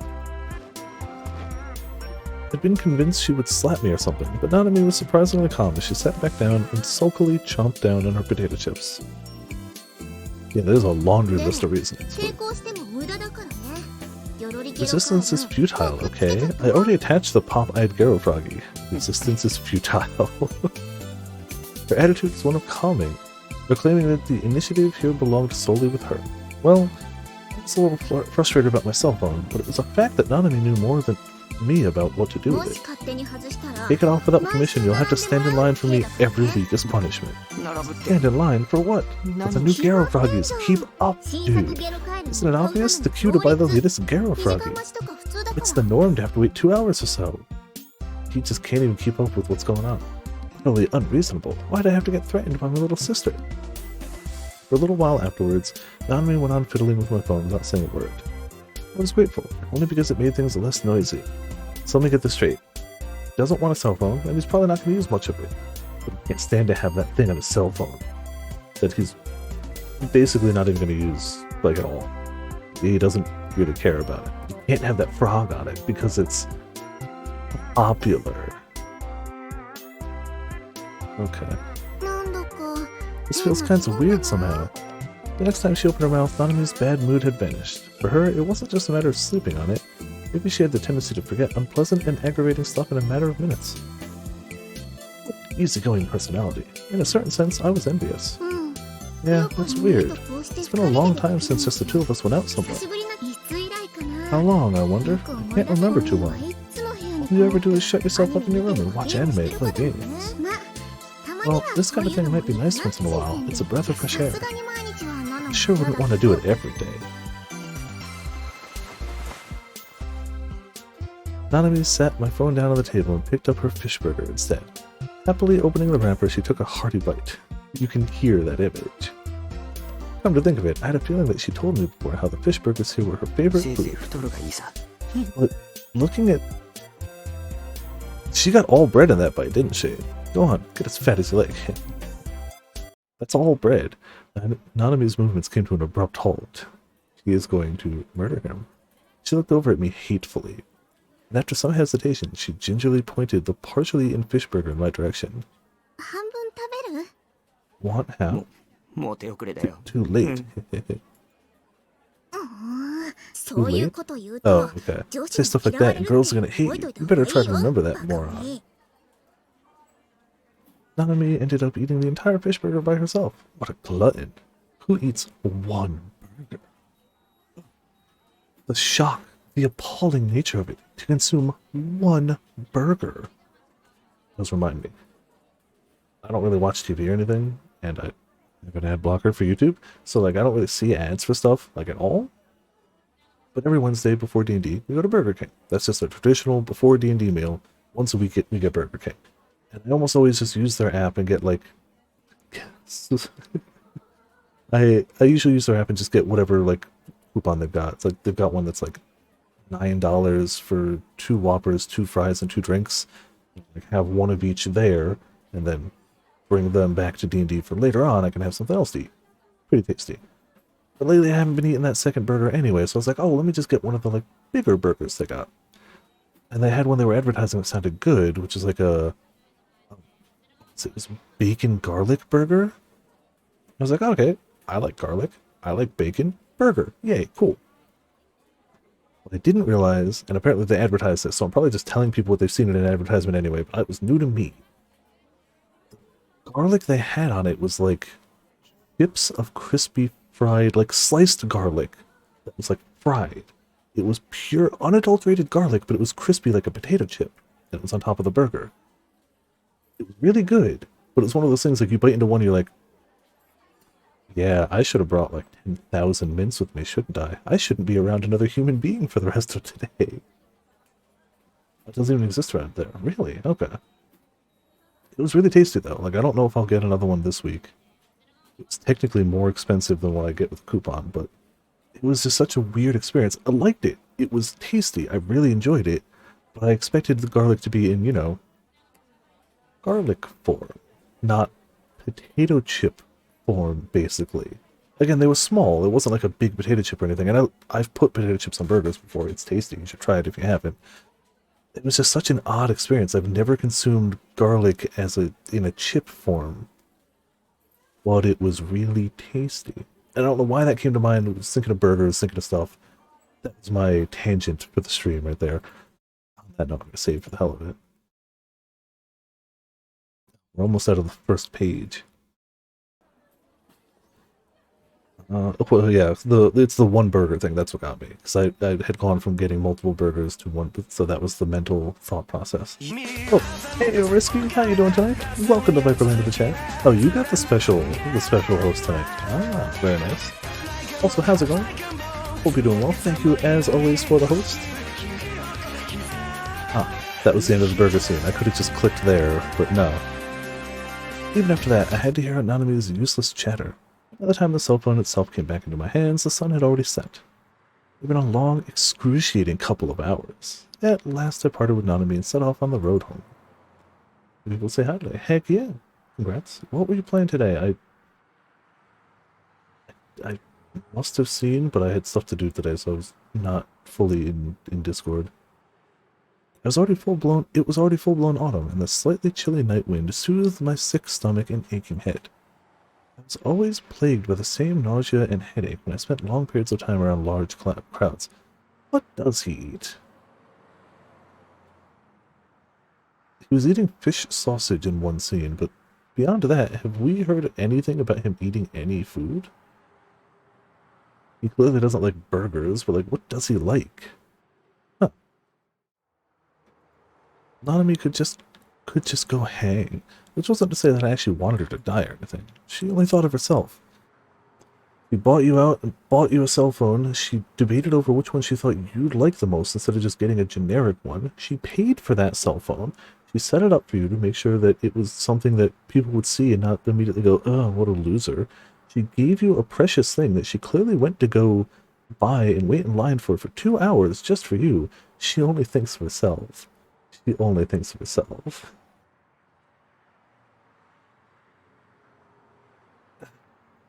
She didn't have the slightest idea of how much her behavior could end up hurting me. She had at least some idea. Once he ran away, she was like, oh, I was kind of taking a while. This is probably pretty hard for you, isn't it? Admittedly, she might have been slow on the uptake on it, but like... Yeah, I won't say she's like the best character in all gaming, but like, she's the best in this one. Yeah. He eats a breakfast bread. It'll hold him over until night. Huh. Yeah, I do recall that. So he's eating a breakfast bread and a fish sausage. If I could, I'd want to snap my newly bought cell phone in half and toss it into a nearby trash can right away. At any rate, it wasn't like I'd purchased it with my own money. But if I did, neither my parents nor Nanami would learn their lessons. And it was obvious to me that they'd all say brainless stuff like, since it's broke, let's go buy you a new one. That's why I felt compelled to force down my destructive impulse. I should get a move on and go home. Go home and wallow in ESO again. Of these past few days, there hadn't been a single one where my stress stopped building up. I wondered if my uneventful days would ever hurry on back to me. He's got a terrible life, clearly. That night, another grotesque incident took place. The 4th New-Gen case. Oh, that's... As usual, Grim had been stocking up with the latest news while I played ESO.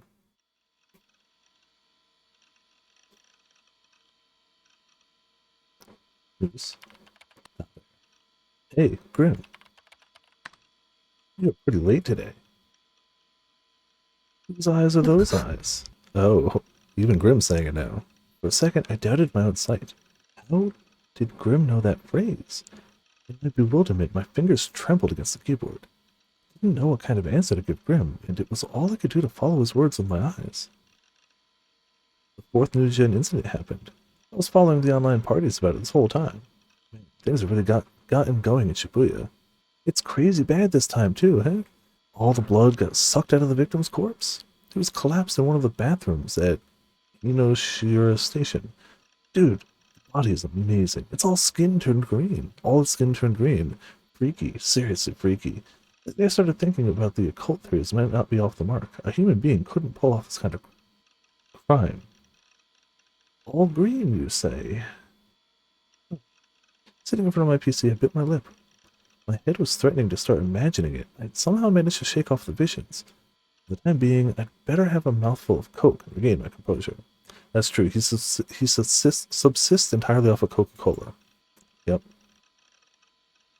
Damn it. That ass Grim definitely raised the subject that way on purpose, as if to ambush me. Huh? Huh? No reaction? How do you know so much about it? The internet. It's like you've seen it in person, man. Well, something along those lines. So you're not interested, same as before? In New-Gen, I mean. If it's a matter of chasing New-Gen news, I might as well go hunting in ESO instead. That's Nineheart, or Blitzenschild for you.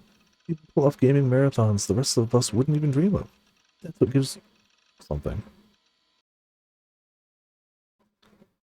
That's what leaves me in shock of you. I didn't want to discuss the topic of New-Gen, so I did my best to distract him into ending this aspect of the conversation. By the way, take a look at this for me. Yeah, what do you think? It's an auction for something. I get the sense that you're baiting me. Last time this happened, he'd gotten me all worked up by acting like it was a Goro pick, and then it turned out to be some stupid doodle. That doodle was fantastic. The opposite was more than possible. Huh. You really don't know? What? Could it be that you're actually pretty uninformed? Man, we had his doodle, and we had all the reminder sketches in The World Ends With You. It's been a good time for, like, scribbled drawings. I like it. Shut up. Yeah, the fret doodles. So what is it? What if I said it had to do with your precious Sierra-Tom? Real? Then I had no choice but to look at it. Well, going by the URL, the link appears to lead to an online auction, so it couldn't be anything as bad as to make my mental browser crash. Getting a little excited, I opened the link. Supplies? Oh, yeah, we've seen those. Taboo. Supplies of type B blood are currently inadequate. It felt kind of like I'd seen this headline somewhere before. Deja vu again, huh?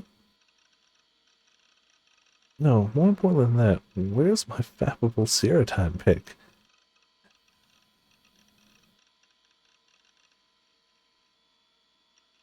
Rolling the wheel of my mouse, I made the page scroll down. He got him. What showed up on the monitor without any warning was instantly recognizable as a Goro image. And I hastily returned my gaze to my left-hand monitor and closed the browser window. For what it's worth, dick move from Grim. Knows it bothers him, does it anyway.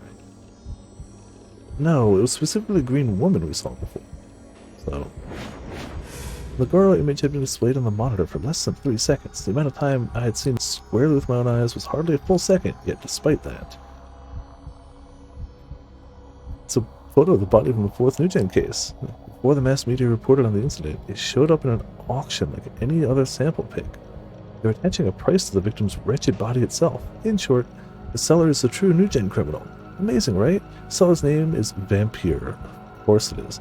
Though it's just a throwaway ID. Vampire wasn't taken? Bull. The net's already in an uproar. It's getting posted at all kinds of image boards. People are already making memes of it. Of course they are. They're hard at work, lol. Look, there's a dead body. Let's make some memes. So, did you see the dying message in the middle of that pic? The dying message. The victim wrote it on the wall with blood.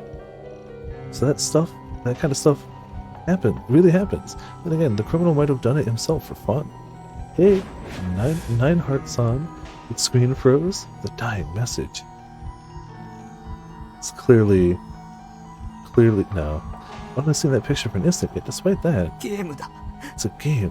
こんな A 世界 world は like this, どこの it's fictional. It has to be ゲームの世界 the に違いない world of a んだ。 game. Message like a dying scream, drawn on the wall in misshapen red letters, had seared itself into my brain. Yeah, I was trying to be like, what was the exact number again? Yeah, 11037. Has to be. Regardless of how I tried not to think about it, the individual letters came floating up the backs of my eyelids, one by one, calling out to me. あの What are 言 those 葉が words? What are those words? Oh, that's how あの言葉 that's how がここ Grim で knew 出 them. てくるんだ。 I was familiar with those words. I often muttered them. Question aimed at no one. A little while ago, it had been the very first thing Grim had said to me when I entered DSO. Words that seemed utterly common, yet you would never have the chance to use them in the course of your ordinary everyday life. Whose eyes are those eyes? Also, I'm pretty sure if you drained every bit of blood out of a body, it doesn't turn green. But also, it's a video game, so who cares? Hey, we made it to another chapter. Look at that. That was definitely a slightly shorter chapter. Only because the other one took us the full stream. That's it. 4 a.m. Shibuya is said to be a city that doesn't sleep, but few people could be seen in the pedestrian scramble in front of the station. I mean, that's perfectly normal. Glasses, maybe he just had green glasses. Who knows? In their place were numerous parked taxis, standing by for a chance to carry away the drunks unwilling to wait for the first train of the day. Most of the taxi drivers had reclined their seats and were napping. Yet there were also more hard-working drivers among them, who rested against their steering wheels and gazed blearily in the direction of the 107 building and the shopping district. But they weren't trying to ascertain whether any potential customers were walking about. Like we actually have saved recently, but whatever. They watched with deep interest the movements of the street cleaners who had arrived about 30 minutes earlier. At least those 5 to 6 men were presumably street cleaners because of their yellow arm badges with sanitary worker characters inscribed on them. Without the badges, chances were that 10 out of the 10 people would have failed to recognize them as street cleaners. For some reason, they all wore black suits. Furthermore, ever since arriving, they had blatantly evinced no signs of starting clean. As for what they were doing, one man held up a peculiar instrument shaped like a pendulum, and the other man surrounding him were measuring something. Moreover, this did not happen in merely one place. Everywhere from the center to the edges of the scramble crossing, they took measurements and wrote things down on pieces of paper. Now, too, they gathered directly below the traffic lights and silently paid close heed to the movements of the pendulum device. At last, the instrument let out a small noise. 地点 L2 の8 0.62 Mega GE at location L28. It's the top score thus 先 far. 月より38ポイントもアッ 38 プか points higher than last month, just as we 思っ thought. た通りだ But no one in early morning Shibuya was there to take heed of their curious actions and murmuring. As soon as customers climbed into their cars, the taxi drivers took off and quickly forgot about the mysterious street cleaners. The drunks were less than fully conscious and could hardly see the surroundings in the first place. Female entertainers and nightlife workers, released from the stress of having to keep smiling at repulsive drunkards, got into taxis to return home as fast as possible. Because of this, not a single person noticed that the government had not formed any plans whatsoever for the streets to be cleaned in the small hours of the morning today.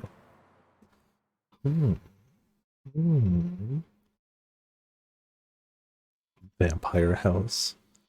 Even after the weekend, the fourth New Gen case, commonly known as the Vampire House incident, continued to have powerful reverberations.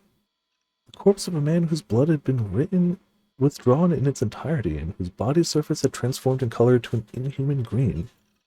It was discovered in a bathroom in the Shibuya station of the Inokashira line, and it was inevitable that the mass media and channel would seize on it given the abnormality and brutality of the murder, as well as the fact that a photograph of the body had been put on display in an online auction before the body itself was actually discovered. Much attention was paid to the sentence used as the headline for the auction page, which read, "Supplies of Type B blood are currently inadequate." Several days prior to the incident, tissue-packed advertising blood donation drives with the exact sentence written on them had been passed out in large quantities in the plaza in front of Shibuya. We know, we got one. I had one of these tissue packets close at hand. Now, reading back over it, its incongruity-filled text could be interpreted as an advance warning of the murder, rather than a recruitment notice for blood donations. Apparently the police were searching for the part-time workers who had distributed the tissues, but for some reason they hadn't managed to find many leads. It was an area in which Vampire House differed crucially from the other three cases. While signs of it had already been present in the stalking case, the tenacity towards theatrics had manifested far more strongly this time around. Some in the media had begun to assert that there should be more police officers patrolling Shibuya, or that a late-night curfew should be enacted to prevent young people from loitering around instead of going home. Those damn young people! Is there actually a Sierraton? This is just a street light, right? However, the number of youth visiting the area showed no indication of dropping. As usual, the pedestrian scramble and the shopping district were packed with people. At the middle of festival that was going on net,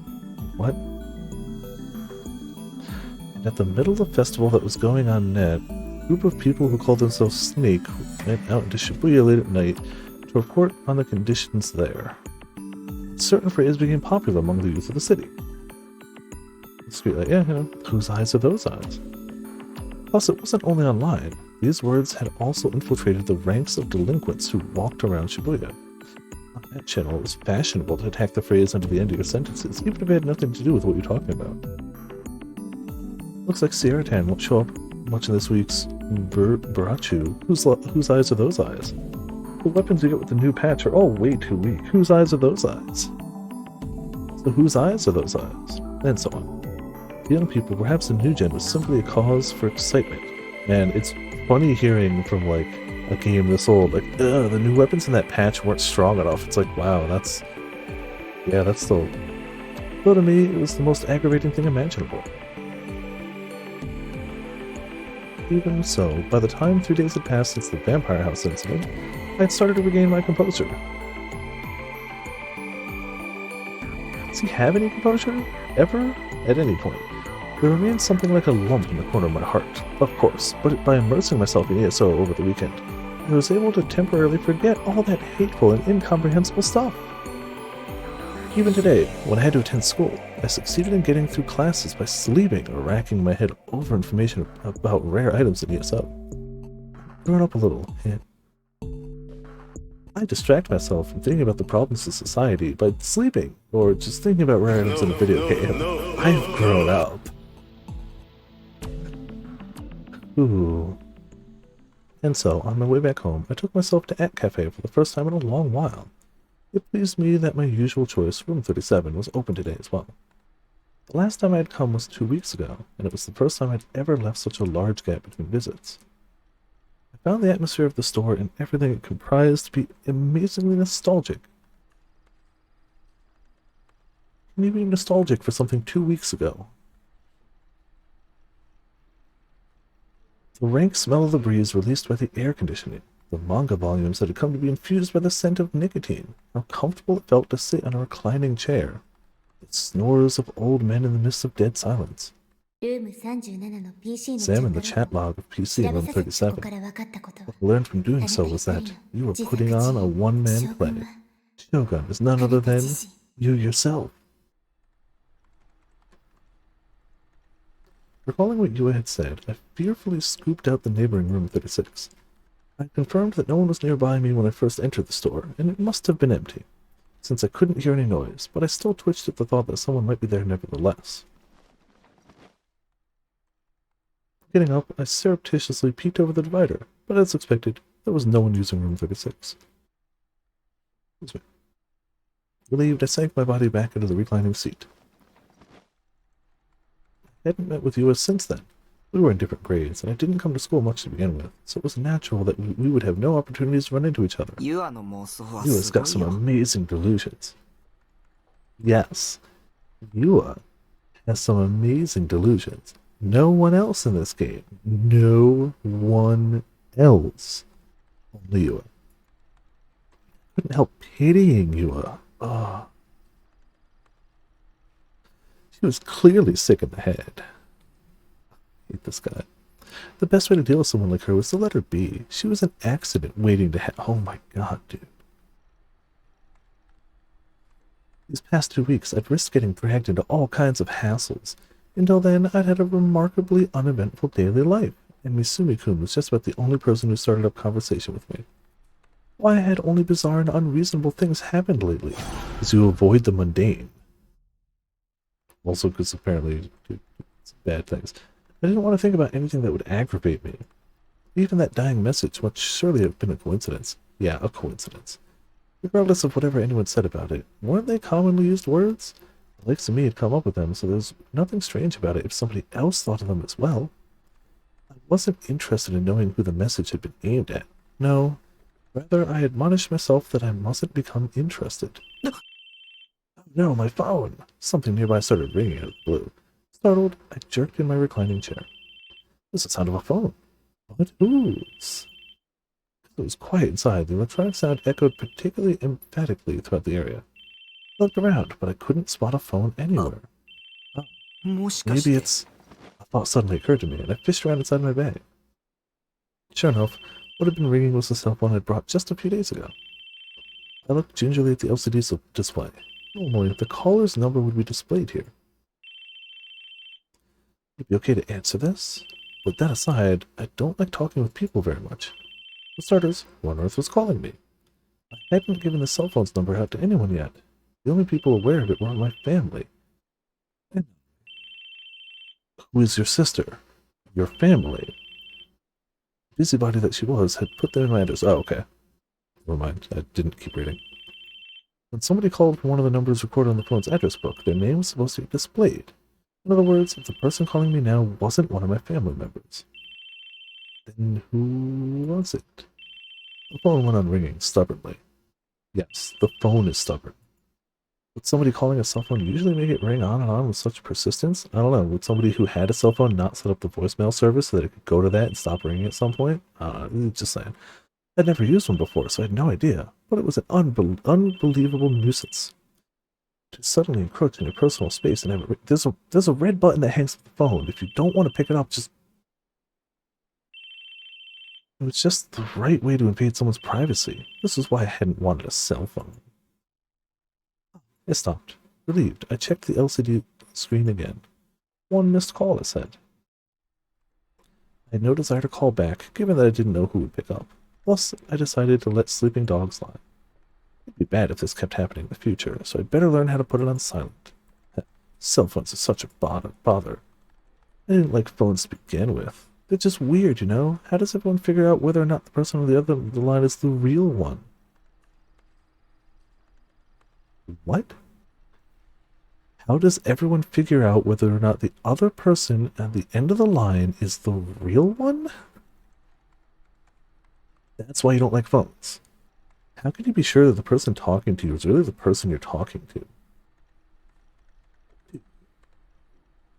With phishing and identity theft, wouldn't it make more sense if people at least made some attempt at confirmation? I was completely mystified by how they could stay unfazed while having conversations with a potential impersonator. Even if I knew the principles behind how it worked, it was hard to believe that one's voice could pass through phone lines to reach faraway places. I play video games, but I don't know I don't know how technology works. And the concept of somebody's voice going through telephone lines is just, it's weird. It's black magic. Ignore the fact that my inputs on my controller and my keyboard go through the telephone lines and internet lines to make my character move in a game screen, and that is perfectly fine by me. That's normal. That's okay. But telephones, what even are telephones? When you talk on the phone, your voice gets converted to electrical signals. They pass through the phone lines until they reach the person you're conversing with, and your voice gets turned back into normal, becoming hearable for the first time. Yes, that's true, for what it's worth, but so? Put it a different way, for you to talk on the phone, the process needs to include a minimum of 2 such conversations. In the case of a cell phone, it involves a complicated system where your voice starts off by getting turned into electrical signals, which travel to a nearby station via radio waves, then run through normal phone lines to another telephone exchange. Yeah, kind of the same way Wi-Fi works for all your gaming needs. So you having a problem with that? Is he just like the phone version of an anti-vaxxer, from which it heads to the station closest to the person you're calling and finally reaches a cell phone in the form of radio waves? But it's even worse, he clearly gets how it actually works. He's stating true things. If my voice was getting exchanged for electrical signals, would the person I'm speaking to ultimately receive my own voice accurately, phrase for phrase? For that matter, was it possible to deny the prospect that in the process of conversion to electrical signals, my voice and words might change to something totally unrelated? Yes, when I speak into this microphone, what I'm actually saying is beep boop boop boop beep beep beep boop. But the powers that be and the coincidence of electronic signals mean you guys are actually hearing voices and sounds. I'm just muttering guttural grunts into this microphone, but like, you know, electrical signals get changed into voice. Yeah, it's fine. Imagine, I would love to see like a YouTuber apology video of like, I swear I didn't say that racist thing. I spoke into like normal things, but the electrical signals must have gotten convoluted somewhere along the way and that racist phrase came out. Like, okay. For instance, what if I called Nanami, and instead of reaching her, my call got sent to some sketchy facility, and a person I'd never seen before in my life pretended to be Nanami and answered the phone. Snakes were adorable. Yeah. I would always say that. Maybe they'd even be a computer instead of a human being. That's why it scared me to talk on the phone. It scared me much more than talking face to face. Really? That's so weird. Okay. Sure. That's a really long-winded rant of why he doesn't like to talk on the phone. He clearly knows enough about how telephones work, but still is like, When I logged into ESO as Lisalat, like I always did, 3 hours passed in the blink of an eye. 3 hours passed in the blink of an eye. It had been 2 weeks since I'd used Lisalat, but I was pretty satisfied by how well she cheered up everyone around her. I left at Cafe for in a good mood and headed home. The shopping district was as boisterous and full of people as ever. I'd always found it annoying. Why does he keep going to the cafe? Like, we now have suspicions of, like, the things he does there might be things he doesn't remember and aren't great. And on top of that, when he leaves, he has to go through the stuff he hates the most, crowded city areas, and he can't not do it. Why does he keep going back there? Oh, absolutely, it's somehow ESO related. Yeah. The illumination of the various stores lined up along the streets made it so bright that I had a hard time believing it was night. Plays this sock puppet all, but the reasoning for that is dumb. Yes, absolutely. Like, to each their own, but like, it's still just, he could play that at home. This gets him out and gets him into public places where he admittedly doesn't want to be. All so that he could pay money. It's all weird. I jerked to a stop when I saw it. What stood out still more in the middle of the crowd. That girl was subtle. In the midst of such a huge number of people, she glared at me unwaveringly. In the shopping district where people came and went without ceasing, where it was difficult to so much as walk in a straight line, she stood still, smack in the middle of the road, resting the colossal sword, somehow a microphone stand. She held in her other hand on her shoulder. It was a blatantly bizarre spectacle, but no one paid any attention to her sword. They flowed around her, passing her on either side without any change in demeanor. She was the girl I'd seen at 107. She'd been there when Nanami and I went to go get a cell phone. The shape of the sword, her sumo uniform, her long dark hair, each characteristic matched perfectly. Back then, she'd been standing atop the stairs to 107, watching the people below go to and fro. In addition, I recalled the sharpness of her glare.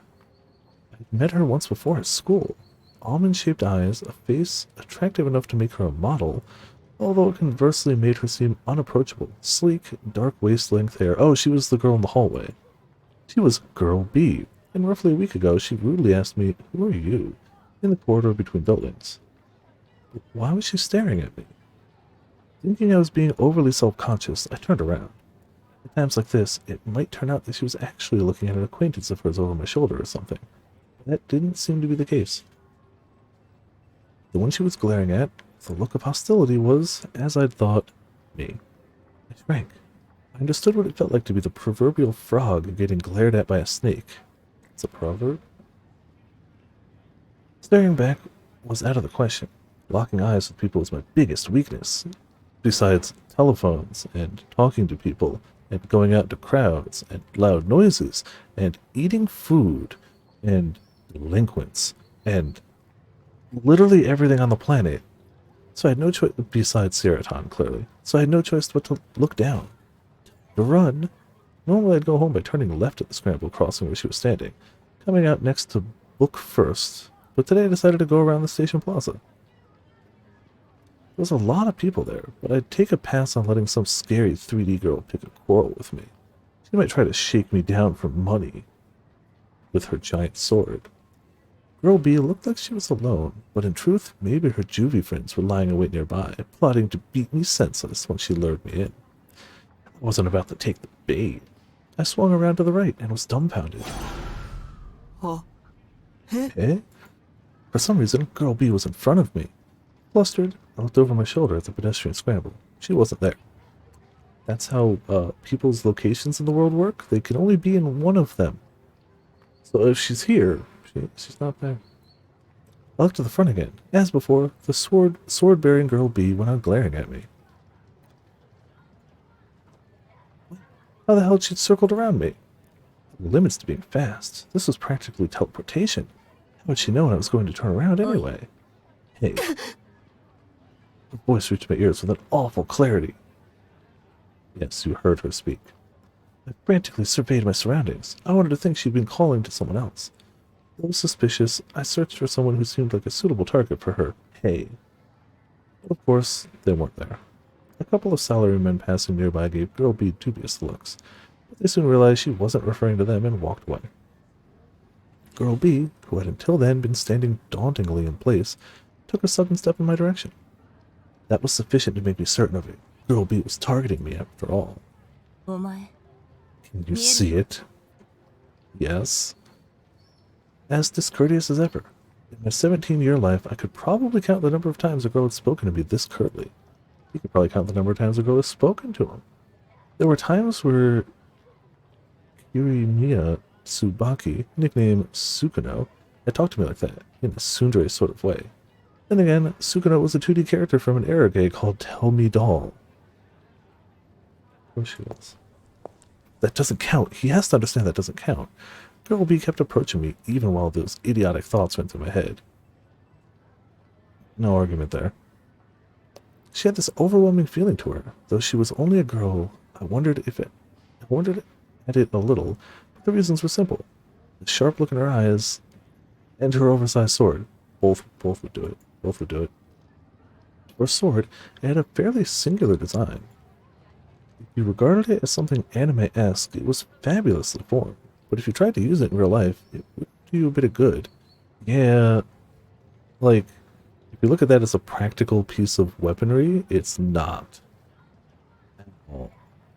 It's definitely a weapon from a mecha anime or something. Any mecha anime started airing recently? Except, even though I knew it had to be an anime cosplay prop, it looked incredibly hard and sharp. and an air about it that suggested your fingers would get sliced right off if you touched it. It was a mysterious sword. Ask me if you can see it. So if other people can't, do they just see her standing like this? In the middle of a walkway? Girl B had already cut the distance between us down to 2 meters, close enough so that if she swung her sword, it would reach me. I hastily took a step back, but it was too late. Girl B shortened the distance further. She swung her sword for real. Well, we've had a sword swung at us. Are we calm about this? Or are we very uncalm about this? Guess we'll find out. Which are we? How worried should we be about giant swords swung at us from about 2 meters away?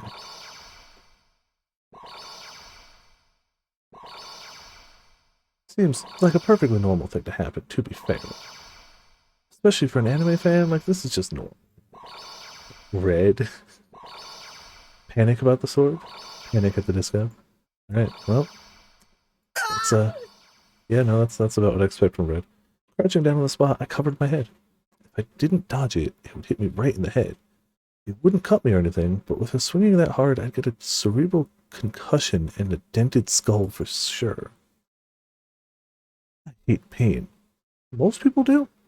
Generally speaking, that's the correct response. But what are you doing? I was so shaken, my Japanese got all strange.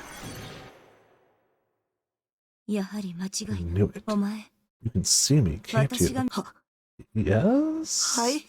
Had she just asked if you can see me? Me, in short, was Girl B herself, standing directly before my eyes. Girl B's face suddenly crumpled with sadness, and she crouched down in front of me.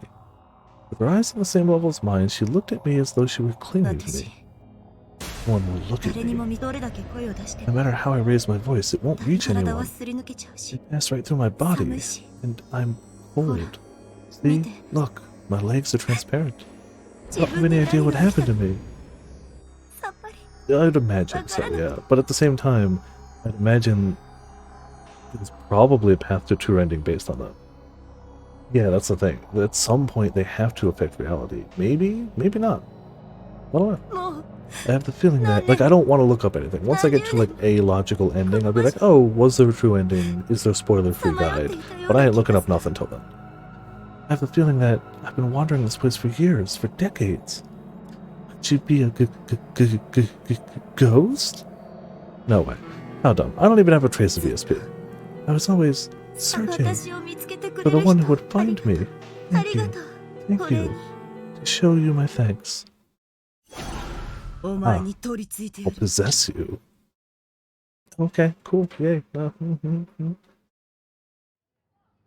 Sometimes you gotta go full Scooby-Doo. You know, answer me. You see it, don't you? This sword. D-sword.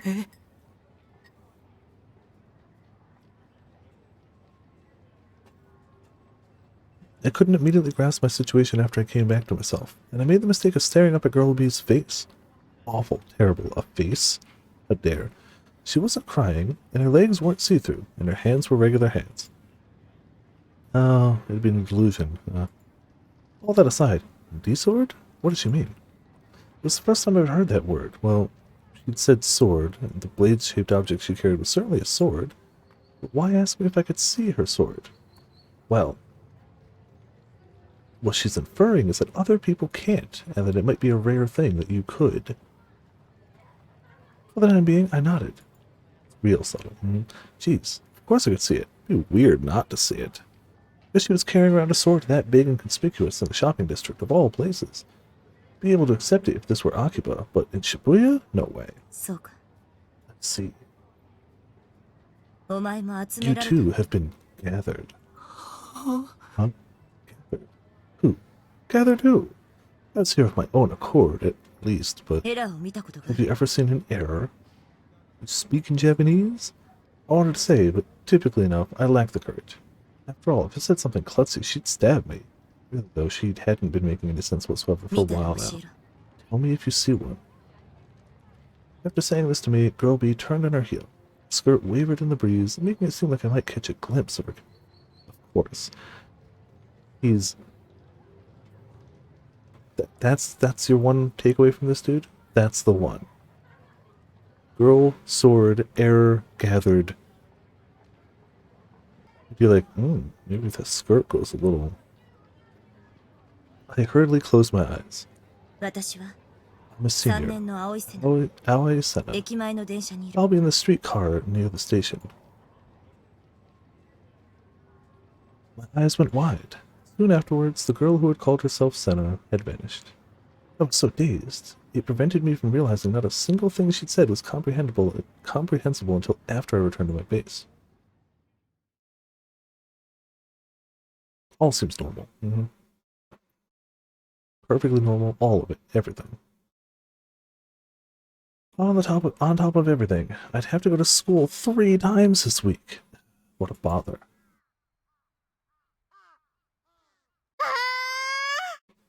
Yep. A mysterious screech sounded from a little ways away. It caught me by surprise, and my shoulders jumped. When I looked in the direction the voice had come from... 鬼 Bro! Nanami came galloping towards me with astounding momentum. I thought I'd run away, but it was too late. She circled around me and blocked the way. She'd always been good at sports. Also, you don't do anything. She will outrun you. ちょっと Hold up, why'd you run away when you see your little sister? Because you made me depressed, obviously. あ、そうやって And you're always quick to shut up like that. Really, why had she decided to come to Shumei Academy? The same school I attended. Caused me boundless trouble when we bumped heads at school like this. But when she put her foot down and started meddling with this and that. ねえねえ Hey, 携帯どう what about your phone? 使ってる Do you use it? 使って You're な not い using it, are you? 買ってからもう何 It's 日 been か経 days って and る days since we bought it, but you haven't called home once. I started walking faster in hopes of shaking Nanami off. She stubbornly stuck close to me. 家に生存報 At 告 least の call 電話 home and が let us know 違 you're う alive. That's why you got it in the first place. どうしても嫌なら If you can't bear that too, no matter what, you just call my phone, so... お母さん I was worried about you. そもそも Are you even eating properly? どう No. せコンビニ弁当ばっか It's なんでしょ probably always convenience store box lunches for you, や huh? っぱお兄に一人暮 I らし figured living by 無理なんだ yourself would be too much for 家 you. に帰って Come マ back マが home. どんな気持ちで Do you have any お兄 idea が how I 様子 feel 見 when I て go る to see how you're か分かって doing? るいつも I always get so 心 anxious 配で about しょう you. がないのからね So noxious. What the hell is her problem? Are you my mom or something? How dare you think about me and my well-being and come to check and make sure I'm still alive? And don't talk about that kind of thing on the wayside. It's humiliating. You made me gloomy even at the best of times, and now my mood was steadily plummeting in the worst possible direction. Terrible life this guy has. Terrible. For starters, there was nothing more embarrassing than going to school together with your little sister. It happened a lot in Eroge, and there had been times where I'd longed to be in such a situation, but Nanami couldn't hold a candle to 2D little... What? Give me a cuter sister. First of all, no, because you clearly have dirty thoughts. Second of all, you have family that cares for you, dude. Nanami and I both somewhat crossed, walking up to school side by side. I studied her to see if I had a chance of escaping before we reached the school gates. Though she'd been talking fast and furious when she came up to me, Nanami had fallen silent and was walking along with an absent-minded look on her face. Her eyes seemed to be drifting along, but maybe it was only my imagination. Her feet were unsteady. She seemed strange, I thought suspiciously. She went on swaying towards the road. Right as a car came speeding along... Watch out! Frantic, I grabbed Nanami's arm and pulled her back. The car zoomed by, honking its horn. She'd narrowly missed being hit. お前、What are 何や you ってんだ doing? あえっと Huh? あれ Blinking, Nanami cocked her head to one な side. の今 Why なんで did あ I んな do 顔で that? This girl, she was an honest-to-God idiot. He clearly doesn't want her dead. He's clearly frustrated, but he's not going to be like, hey, look, she got hit by a car. Like, he's not a good person, but he's clearly not, like, legitimately evil. At least the personality we know of him. Why is there an eyelash? The pain on my booty.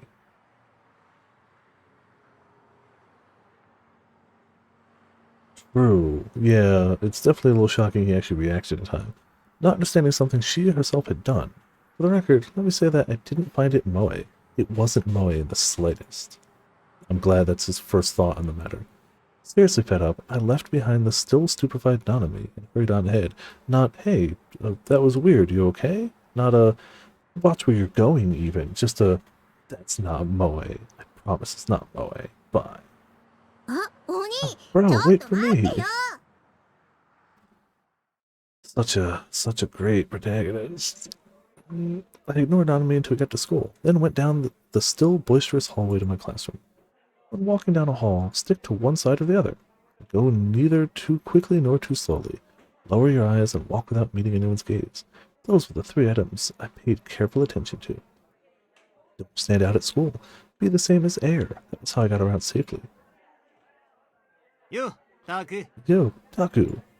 Yet today, the same person appeared again and interfered with my attempts to blend in. Catching up with me from behind, Misumi-kun gave me his usual friendly pat on the おいっ shoulder. す。 Hey, dog. 挨拶ぐらいしろ。 At least return my greetings.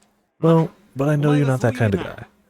Remember how I talked about that girl from class in D before? The super cute one who doesn't come to school めった often? に学校来ねえけど、すげえ可愛い女子がいるって。 Yeah, I mean, to be fair, Ocarina turns around. I don't know if he will. See. If not, we can keep hating on him till the end. It's fine. Yeah, he seems like he starts way too far gone, but to be fair, let's be honest.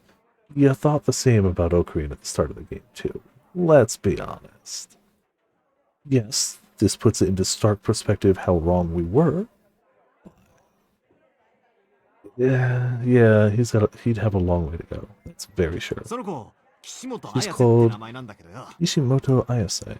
実は、 Truth is, I just discovered something totally wild about her. すげえ発見したんだ。 Misumi-kun suddenly lowered his voice and checked out our surroundings. It was probably something vulgar again. Wearying of him, I almost let it out a sigh. S いるだろ。 So, FES. You know FES, right? But its words made me catch my そう breath. 岸本ってのが、 That's Kishimoto. FES That なんだよ。 Kishimoto is F. Is FES. Wow, I can English. 俺マジビビっ It たぜ。 seriously freaked me out. Who knew FES was a student at our school? And she's in the same year as us, dude. They always are Yanche. For some reason, Misumi-kun stuck the upper class of his butt. Yeah, I don't know what it is. For some reason, at apparently 1:30 a.m., my ability to speak is just like... For some reason, Misumi-kun stuck the upper half of his body out a nearby window and gazed rapturously up at the sky. As you do. 運命ってきっと This is what they mean when they talk about fate. Gotta bang a pop. More pop punk, but whatever. We were on the 3rd floor. If he slipped even a tiny bit, he'd fall down, break his neck, and lose his life. I had some on pins and needles as I watched him. Misumi-kun gradually leaned out further, looking down the entrance below the window. Oh, speak of the devil! Taku! I found Kishimoto. She'll be here soon. With so many coincidences piling up, maybe he had been correct in saying it was fated. Not that I had any interest. よし、待 Hey, ち構えて I'm gonna lie and wait for her. Take a look, Meet Taku. Taku. I'll show you what it means to have mad skills at picking up girls. 見せてやるよ。 He was overflowing with self-confidence as he spoke. Oh boy, must be nice to have a face like his. Pick-up lions on the lake existed in a completely different world for me. I don't want to try using them either.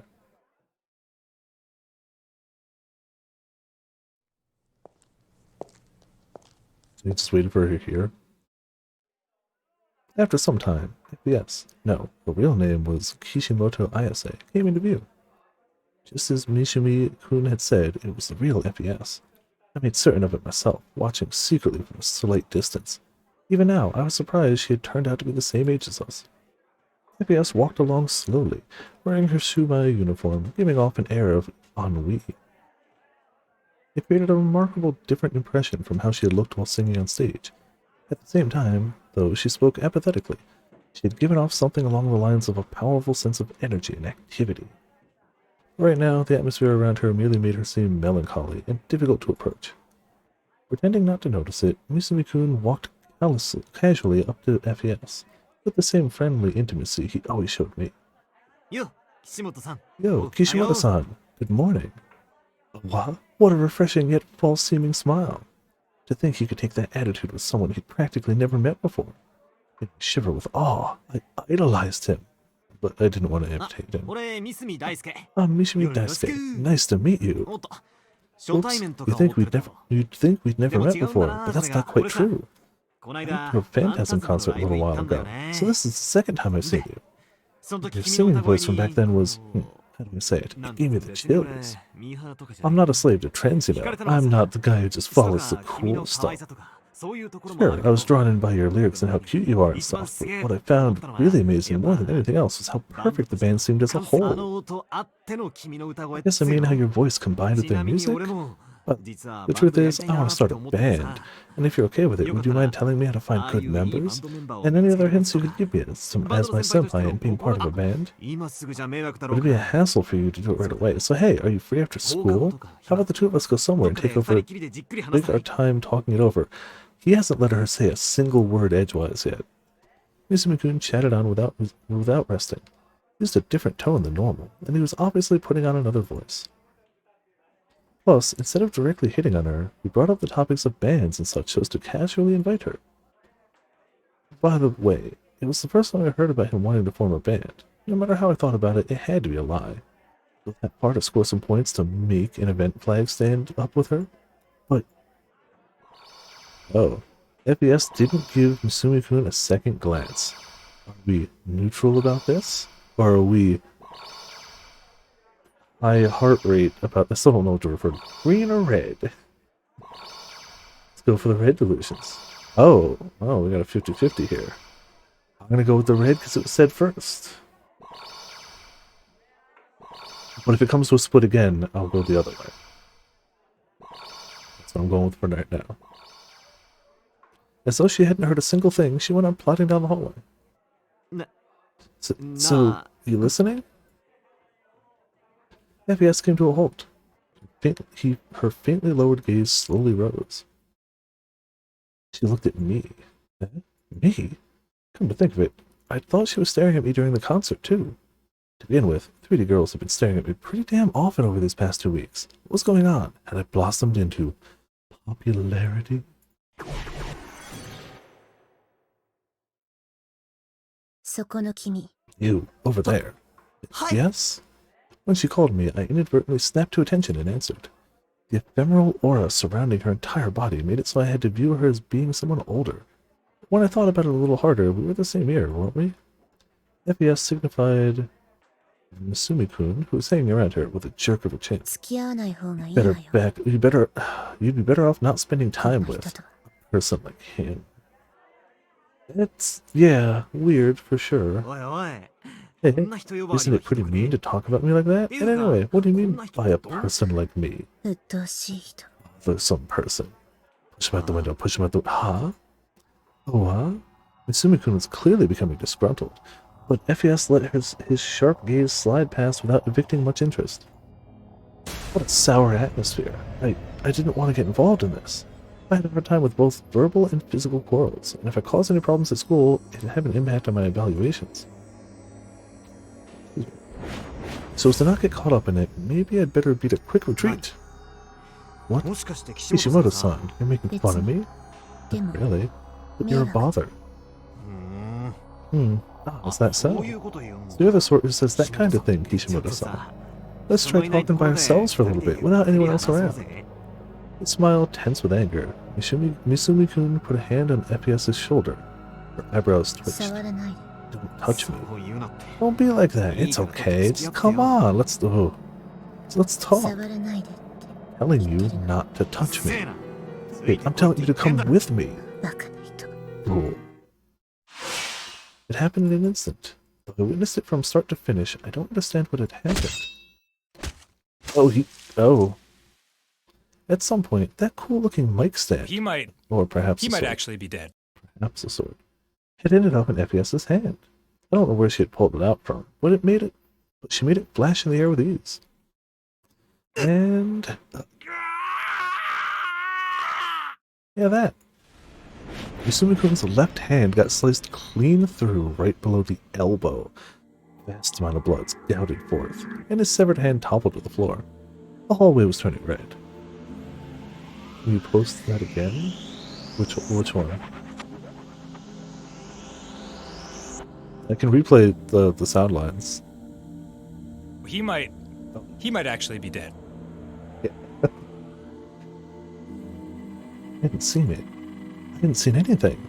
Neither FES drawing out her sword, nor the line it had traced when she slashed it, nor the moment when she cut off Misumi-kun's arm. All of it had occurred in the blink of an eye. By the time I noticed, everything was over. To be fair, that's the sound I'd make if my hand was cut off. My hand! My arm! My arm! Misumi-kun collapsed in place, picking his fallen arm off the floor and desperately trying to reattach it. His screams were sounding down the corridor. The students nearby shrieked and fled confusedly. As for FES, still holding her sword, she serenely watched our surroundings fall into panic. And once again she looked at me, deliberately licking her own lips with her red tongue. She flushed a delicate pink and smiled. Feels so good. Oh. Oh, okay. No such carnage unfolded. While I was having my stupid daydream, FES murmured something in a tiny voice and swiftly went away. I'm gonna lose faith in myself. God damn it. Having been completely ignored by her, Misumi-kun was sulky. Given that she could so cleanly turn down an invitation from a stud like him, perhaps FES was actually the Yuri type. She'd be a great sewer. Sewer? I heard something. Especially if her petite sewer was a lowly type character like Nanami. This is how he talks out of his delusions. Not talks, thanks. I won't go after an antisocial chick like her for a second time. What a drag. Anyway, what's that stuff about finding a sword? I don't get it. Sword? Yeah, it's what Kishimoto said, right? Finding your sword will save you. Being saved. Hey, Haku, did any of the Phantom songs have lyrics like that? Sword? Has she been referring to something like the mic stand-esque thing? Oh my god, it's clearly just a sword. I myself had fantasized about earlier? It's a mic sense. A mic stand. It's his sister. Oh, okay. Still weird for him to be saying it, but at least context. Now that you mention it, 2 days ago, a completely different person had interrogated me about a sword. The girl called Senna had been amazingly scary. I thought she'd cut me down for real. The sword she'd held had different in shape from the one FES brought to her show, but they possessed similar atmospheres. I wonder if they were connected in some way. Two girls talking about swords, talking to you specifically out of the blue in like a 2-day period. Totally unrelated. I don't know. I don't know a thing. Again, that I believe. I believe that. Shogun, demon girl. Yua, FES, Senna, a sword, a mic stand. So yeah, as was my habit, I organized the things I didn't know by making a bullet point list of them in my head. I considered tacking on I myself as the last item, but I stopped. I was perfectly normal. My surroundings were apparent. That'd be obvious to anyone. Anyone. Was FES my ally or my enemy? That was all I really needed to find out. I wasn't brave enough to talk to her. I'm perfectly normal. It's everyone else that's crazy. Today I went to Animate without stopping by at Cafe. The reason, of course, was to pick up my long-awaited Barachu Seiratan post-awakening version. While I was buying it, Yua's face briefly flitted across the back of my mind, but I soon forced that train of thought to a stop. I took a look at the Seiratans put out on display to catch customers' eyes, but since the sculptor was Kijima Yoshio, nothing indeed needed to be said about the quality. I'd better hurry home and savor every nook and cranny of her. As long as I could gaze at Seiratan's face every so often while playing ESO, I was happy. Despite that, why did the third dimension have to keep bringing me nothing but burdens? It was the same now. As I forgot all about FES and her sword and headed off for my base with this new spring in my step. Oh. When I had about 50 meters to go, I encountered two men who possessed an undeniably out-of-the-ordinary air about them. I thought I would pass them by without meeting their eyes, but they were blatantly watching me. You over ちょっと there. いいかい Got a sec? Out of the two, the first to call out to me was a bleary-looking geezer who wouldn't have seemed out of place gambling at a racetrack. His hair was messy, his face was unshaven, and his clothes were a wrinkled suit, a sloppily tied necktie, and shoes without any traces of polish on them. The very picture of a man who had failed to get ahead in life. Somehow, the fact that he was flapping a handheld fan at himself only served to emphasize his wretchedness. Who uses a little hand fan when it's hot out? His expression, too, was melancholic. He put on a flippant smile. But his eyes, which met mine for the barest second, weren't laughing. I had nowhere to run to. While I wavered about how to answer him, the two of them came walking right up to me. こういうものなんだ This is who we are. The geezer took a black folding badge out of his breast pocket and held it out to me. It was the type of police ID I'd often seen in TV dramas, although it was, of course, the first time I'd laid eyes on one in real life. It had finally come. I could only think of one reasoning. Taking. ちょっと話を聞かせ Mind て if も we らっ ask you a て few いいかい questions? もちろん強 Oh, 制 we じゃない won't んだ force け you, ど of ね course. No need to brace yourself like that. We just want to hear what you have to そ say. んな身構えな There くてい was zero い pressure present in his manner of speaking, 話聞くだけだから except the older, younger detective wore a severe expression as he casually changed his position to block my path. I started sweating. If I did anything stupid, they might start suspecting me of being the perpetrator and haul me off to the police station. Yeah, maybe. I couldn't let that happen.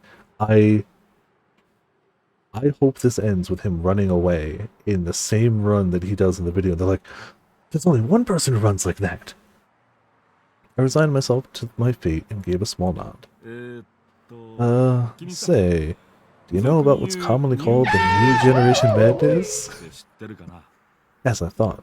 Wiping the sweat off my forehead, I nodded back at じ him. ゃあ Then 3 you 番目に must 起きた also know about 通 the 称 third ハイ case, テク殺 aka 人 the 事件 staking も当然知 homicide. ってるよね It did happen right in this その neighborhood. 目撃者を探 Looking して for る someone わけ who よ witnessed it. ちなみ Ah, に by the 君 way, would you 名 tell 前 us your 聞 name? かせてくれる I couldn't help sucking in a breath. This wasn't Zhu Lang's trap, was it? Zhu Lang's trap? Maybe they were a group of con men who'd act like policemen while talking to me, when really they were going to extract my personal information and put it to ill use, or else underlings of the demon girl herself. Huh? You won't answer us? Once they started doubting me, there'd be no end to it. What should I do? If I answered with a false name, that alone might give them sufficient grounds to arrest me. ああ Ah, you're worried about protecting your personal info. Do I really look that untrustworthy? なさそうに見えるかな Yeah, you do. Anyhow, his amiable manner of talking was surely just an act. 西条匠 Right? Tell the truth. In the end, I couldn't think of anything to do, and I had no choice but to answer honestly. うん Can I call you Nishijo Takumi-kun でいい then? かい I nodded. 本当に Really? Huh? What did he mean by really? What was that reaction when I'd been good enough to answer truthfully? Nah, that was rude of me. Forget about it. The detective's deliberate-sounding laugh echoed through the quiet residential area. I wanted them to be quicker about releasing me. その制服 The uniform's from Sumai, right? What year are 何 you? 年生 Did I have to answer that kind of thing too?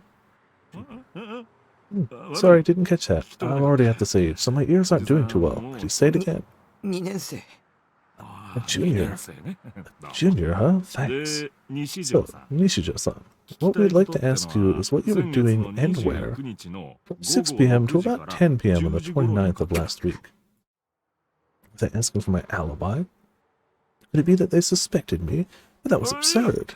No, it's not that you're a subject. Just thought that if you'd been in the area around that time, you might have seen a suspicious person or heard some kind of sound, that sort of thing. Somehow, listening to this detective talk really got me irritated. Maybe speaking in such a way as to purposefully anger the subject was a kind of interrogation technique. See, this would be the perfect time to be like, yeah, I saw who did the murders. But I don't think that he wants to get out of here. He doesn't want to help. I had seen a suspicious person with my own eyes, distinctly. I speculated about whether it was okay to tell this to that sketchy-seeming old fogey. What would I do if I told him and the demon girl came to retaliate? Right now, it seemed like she was letting me slip away, but she had the precog Shogun as one of her toadies. She herself must be able to use some sort of unbelievable power as well. That might truly be the case. If so, If I were going to speak about the demon girl to the police, she might have already found out by using her sixth sense or something, and then maybe she would come to kill me. So you're worried that she would have seen the future that showed you talking to the police and telling them about you. So if you don't tell them, but then she wouldn't... okay. なあ、西 Hey, 条君。 Nishijo-kun, is it 今日は really that そ hot う out いうや today? つか When he said this, my heart rate jumped. They didn't say anything more. They definitely think that I was a criminal. But I was scared that even if I lied by saying, I didn't see anything, they would know I was faking it. The older man used the fan he was carrying to fan the side of my face for me. A cool breeze stirred my head. もう It's well into fall. すっかり秋だ I don't quite think it's hot enough to be sweating, you know? Well, everyone's got different constitutions. 体質ってな、人それ I ぞれ didn't だしな exactly want to hear that from a guy who walked around with a fan in this season. But admittedly, it wasn't particularly hot today. The temperature was at just the right level for comfort. I wiped my sweat off again and again with the sleeve of my uniform. 僕はやって I ない didn't do it! おー Oh? The color in the detective's gaze changed. I realized I must have said the wrong thing. But I didn't understand what part of it had been the wrong thing in the first 何 place. をやっていない What didn't you do?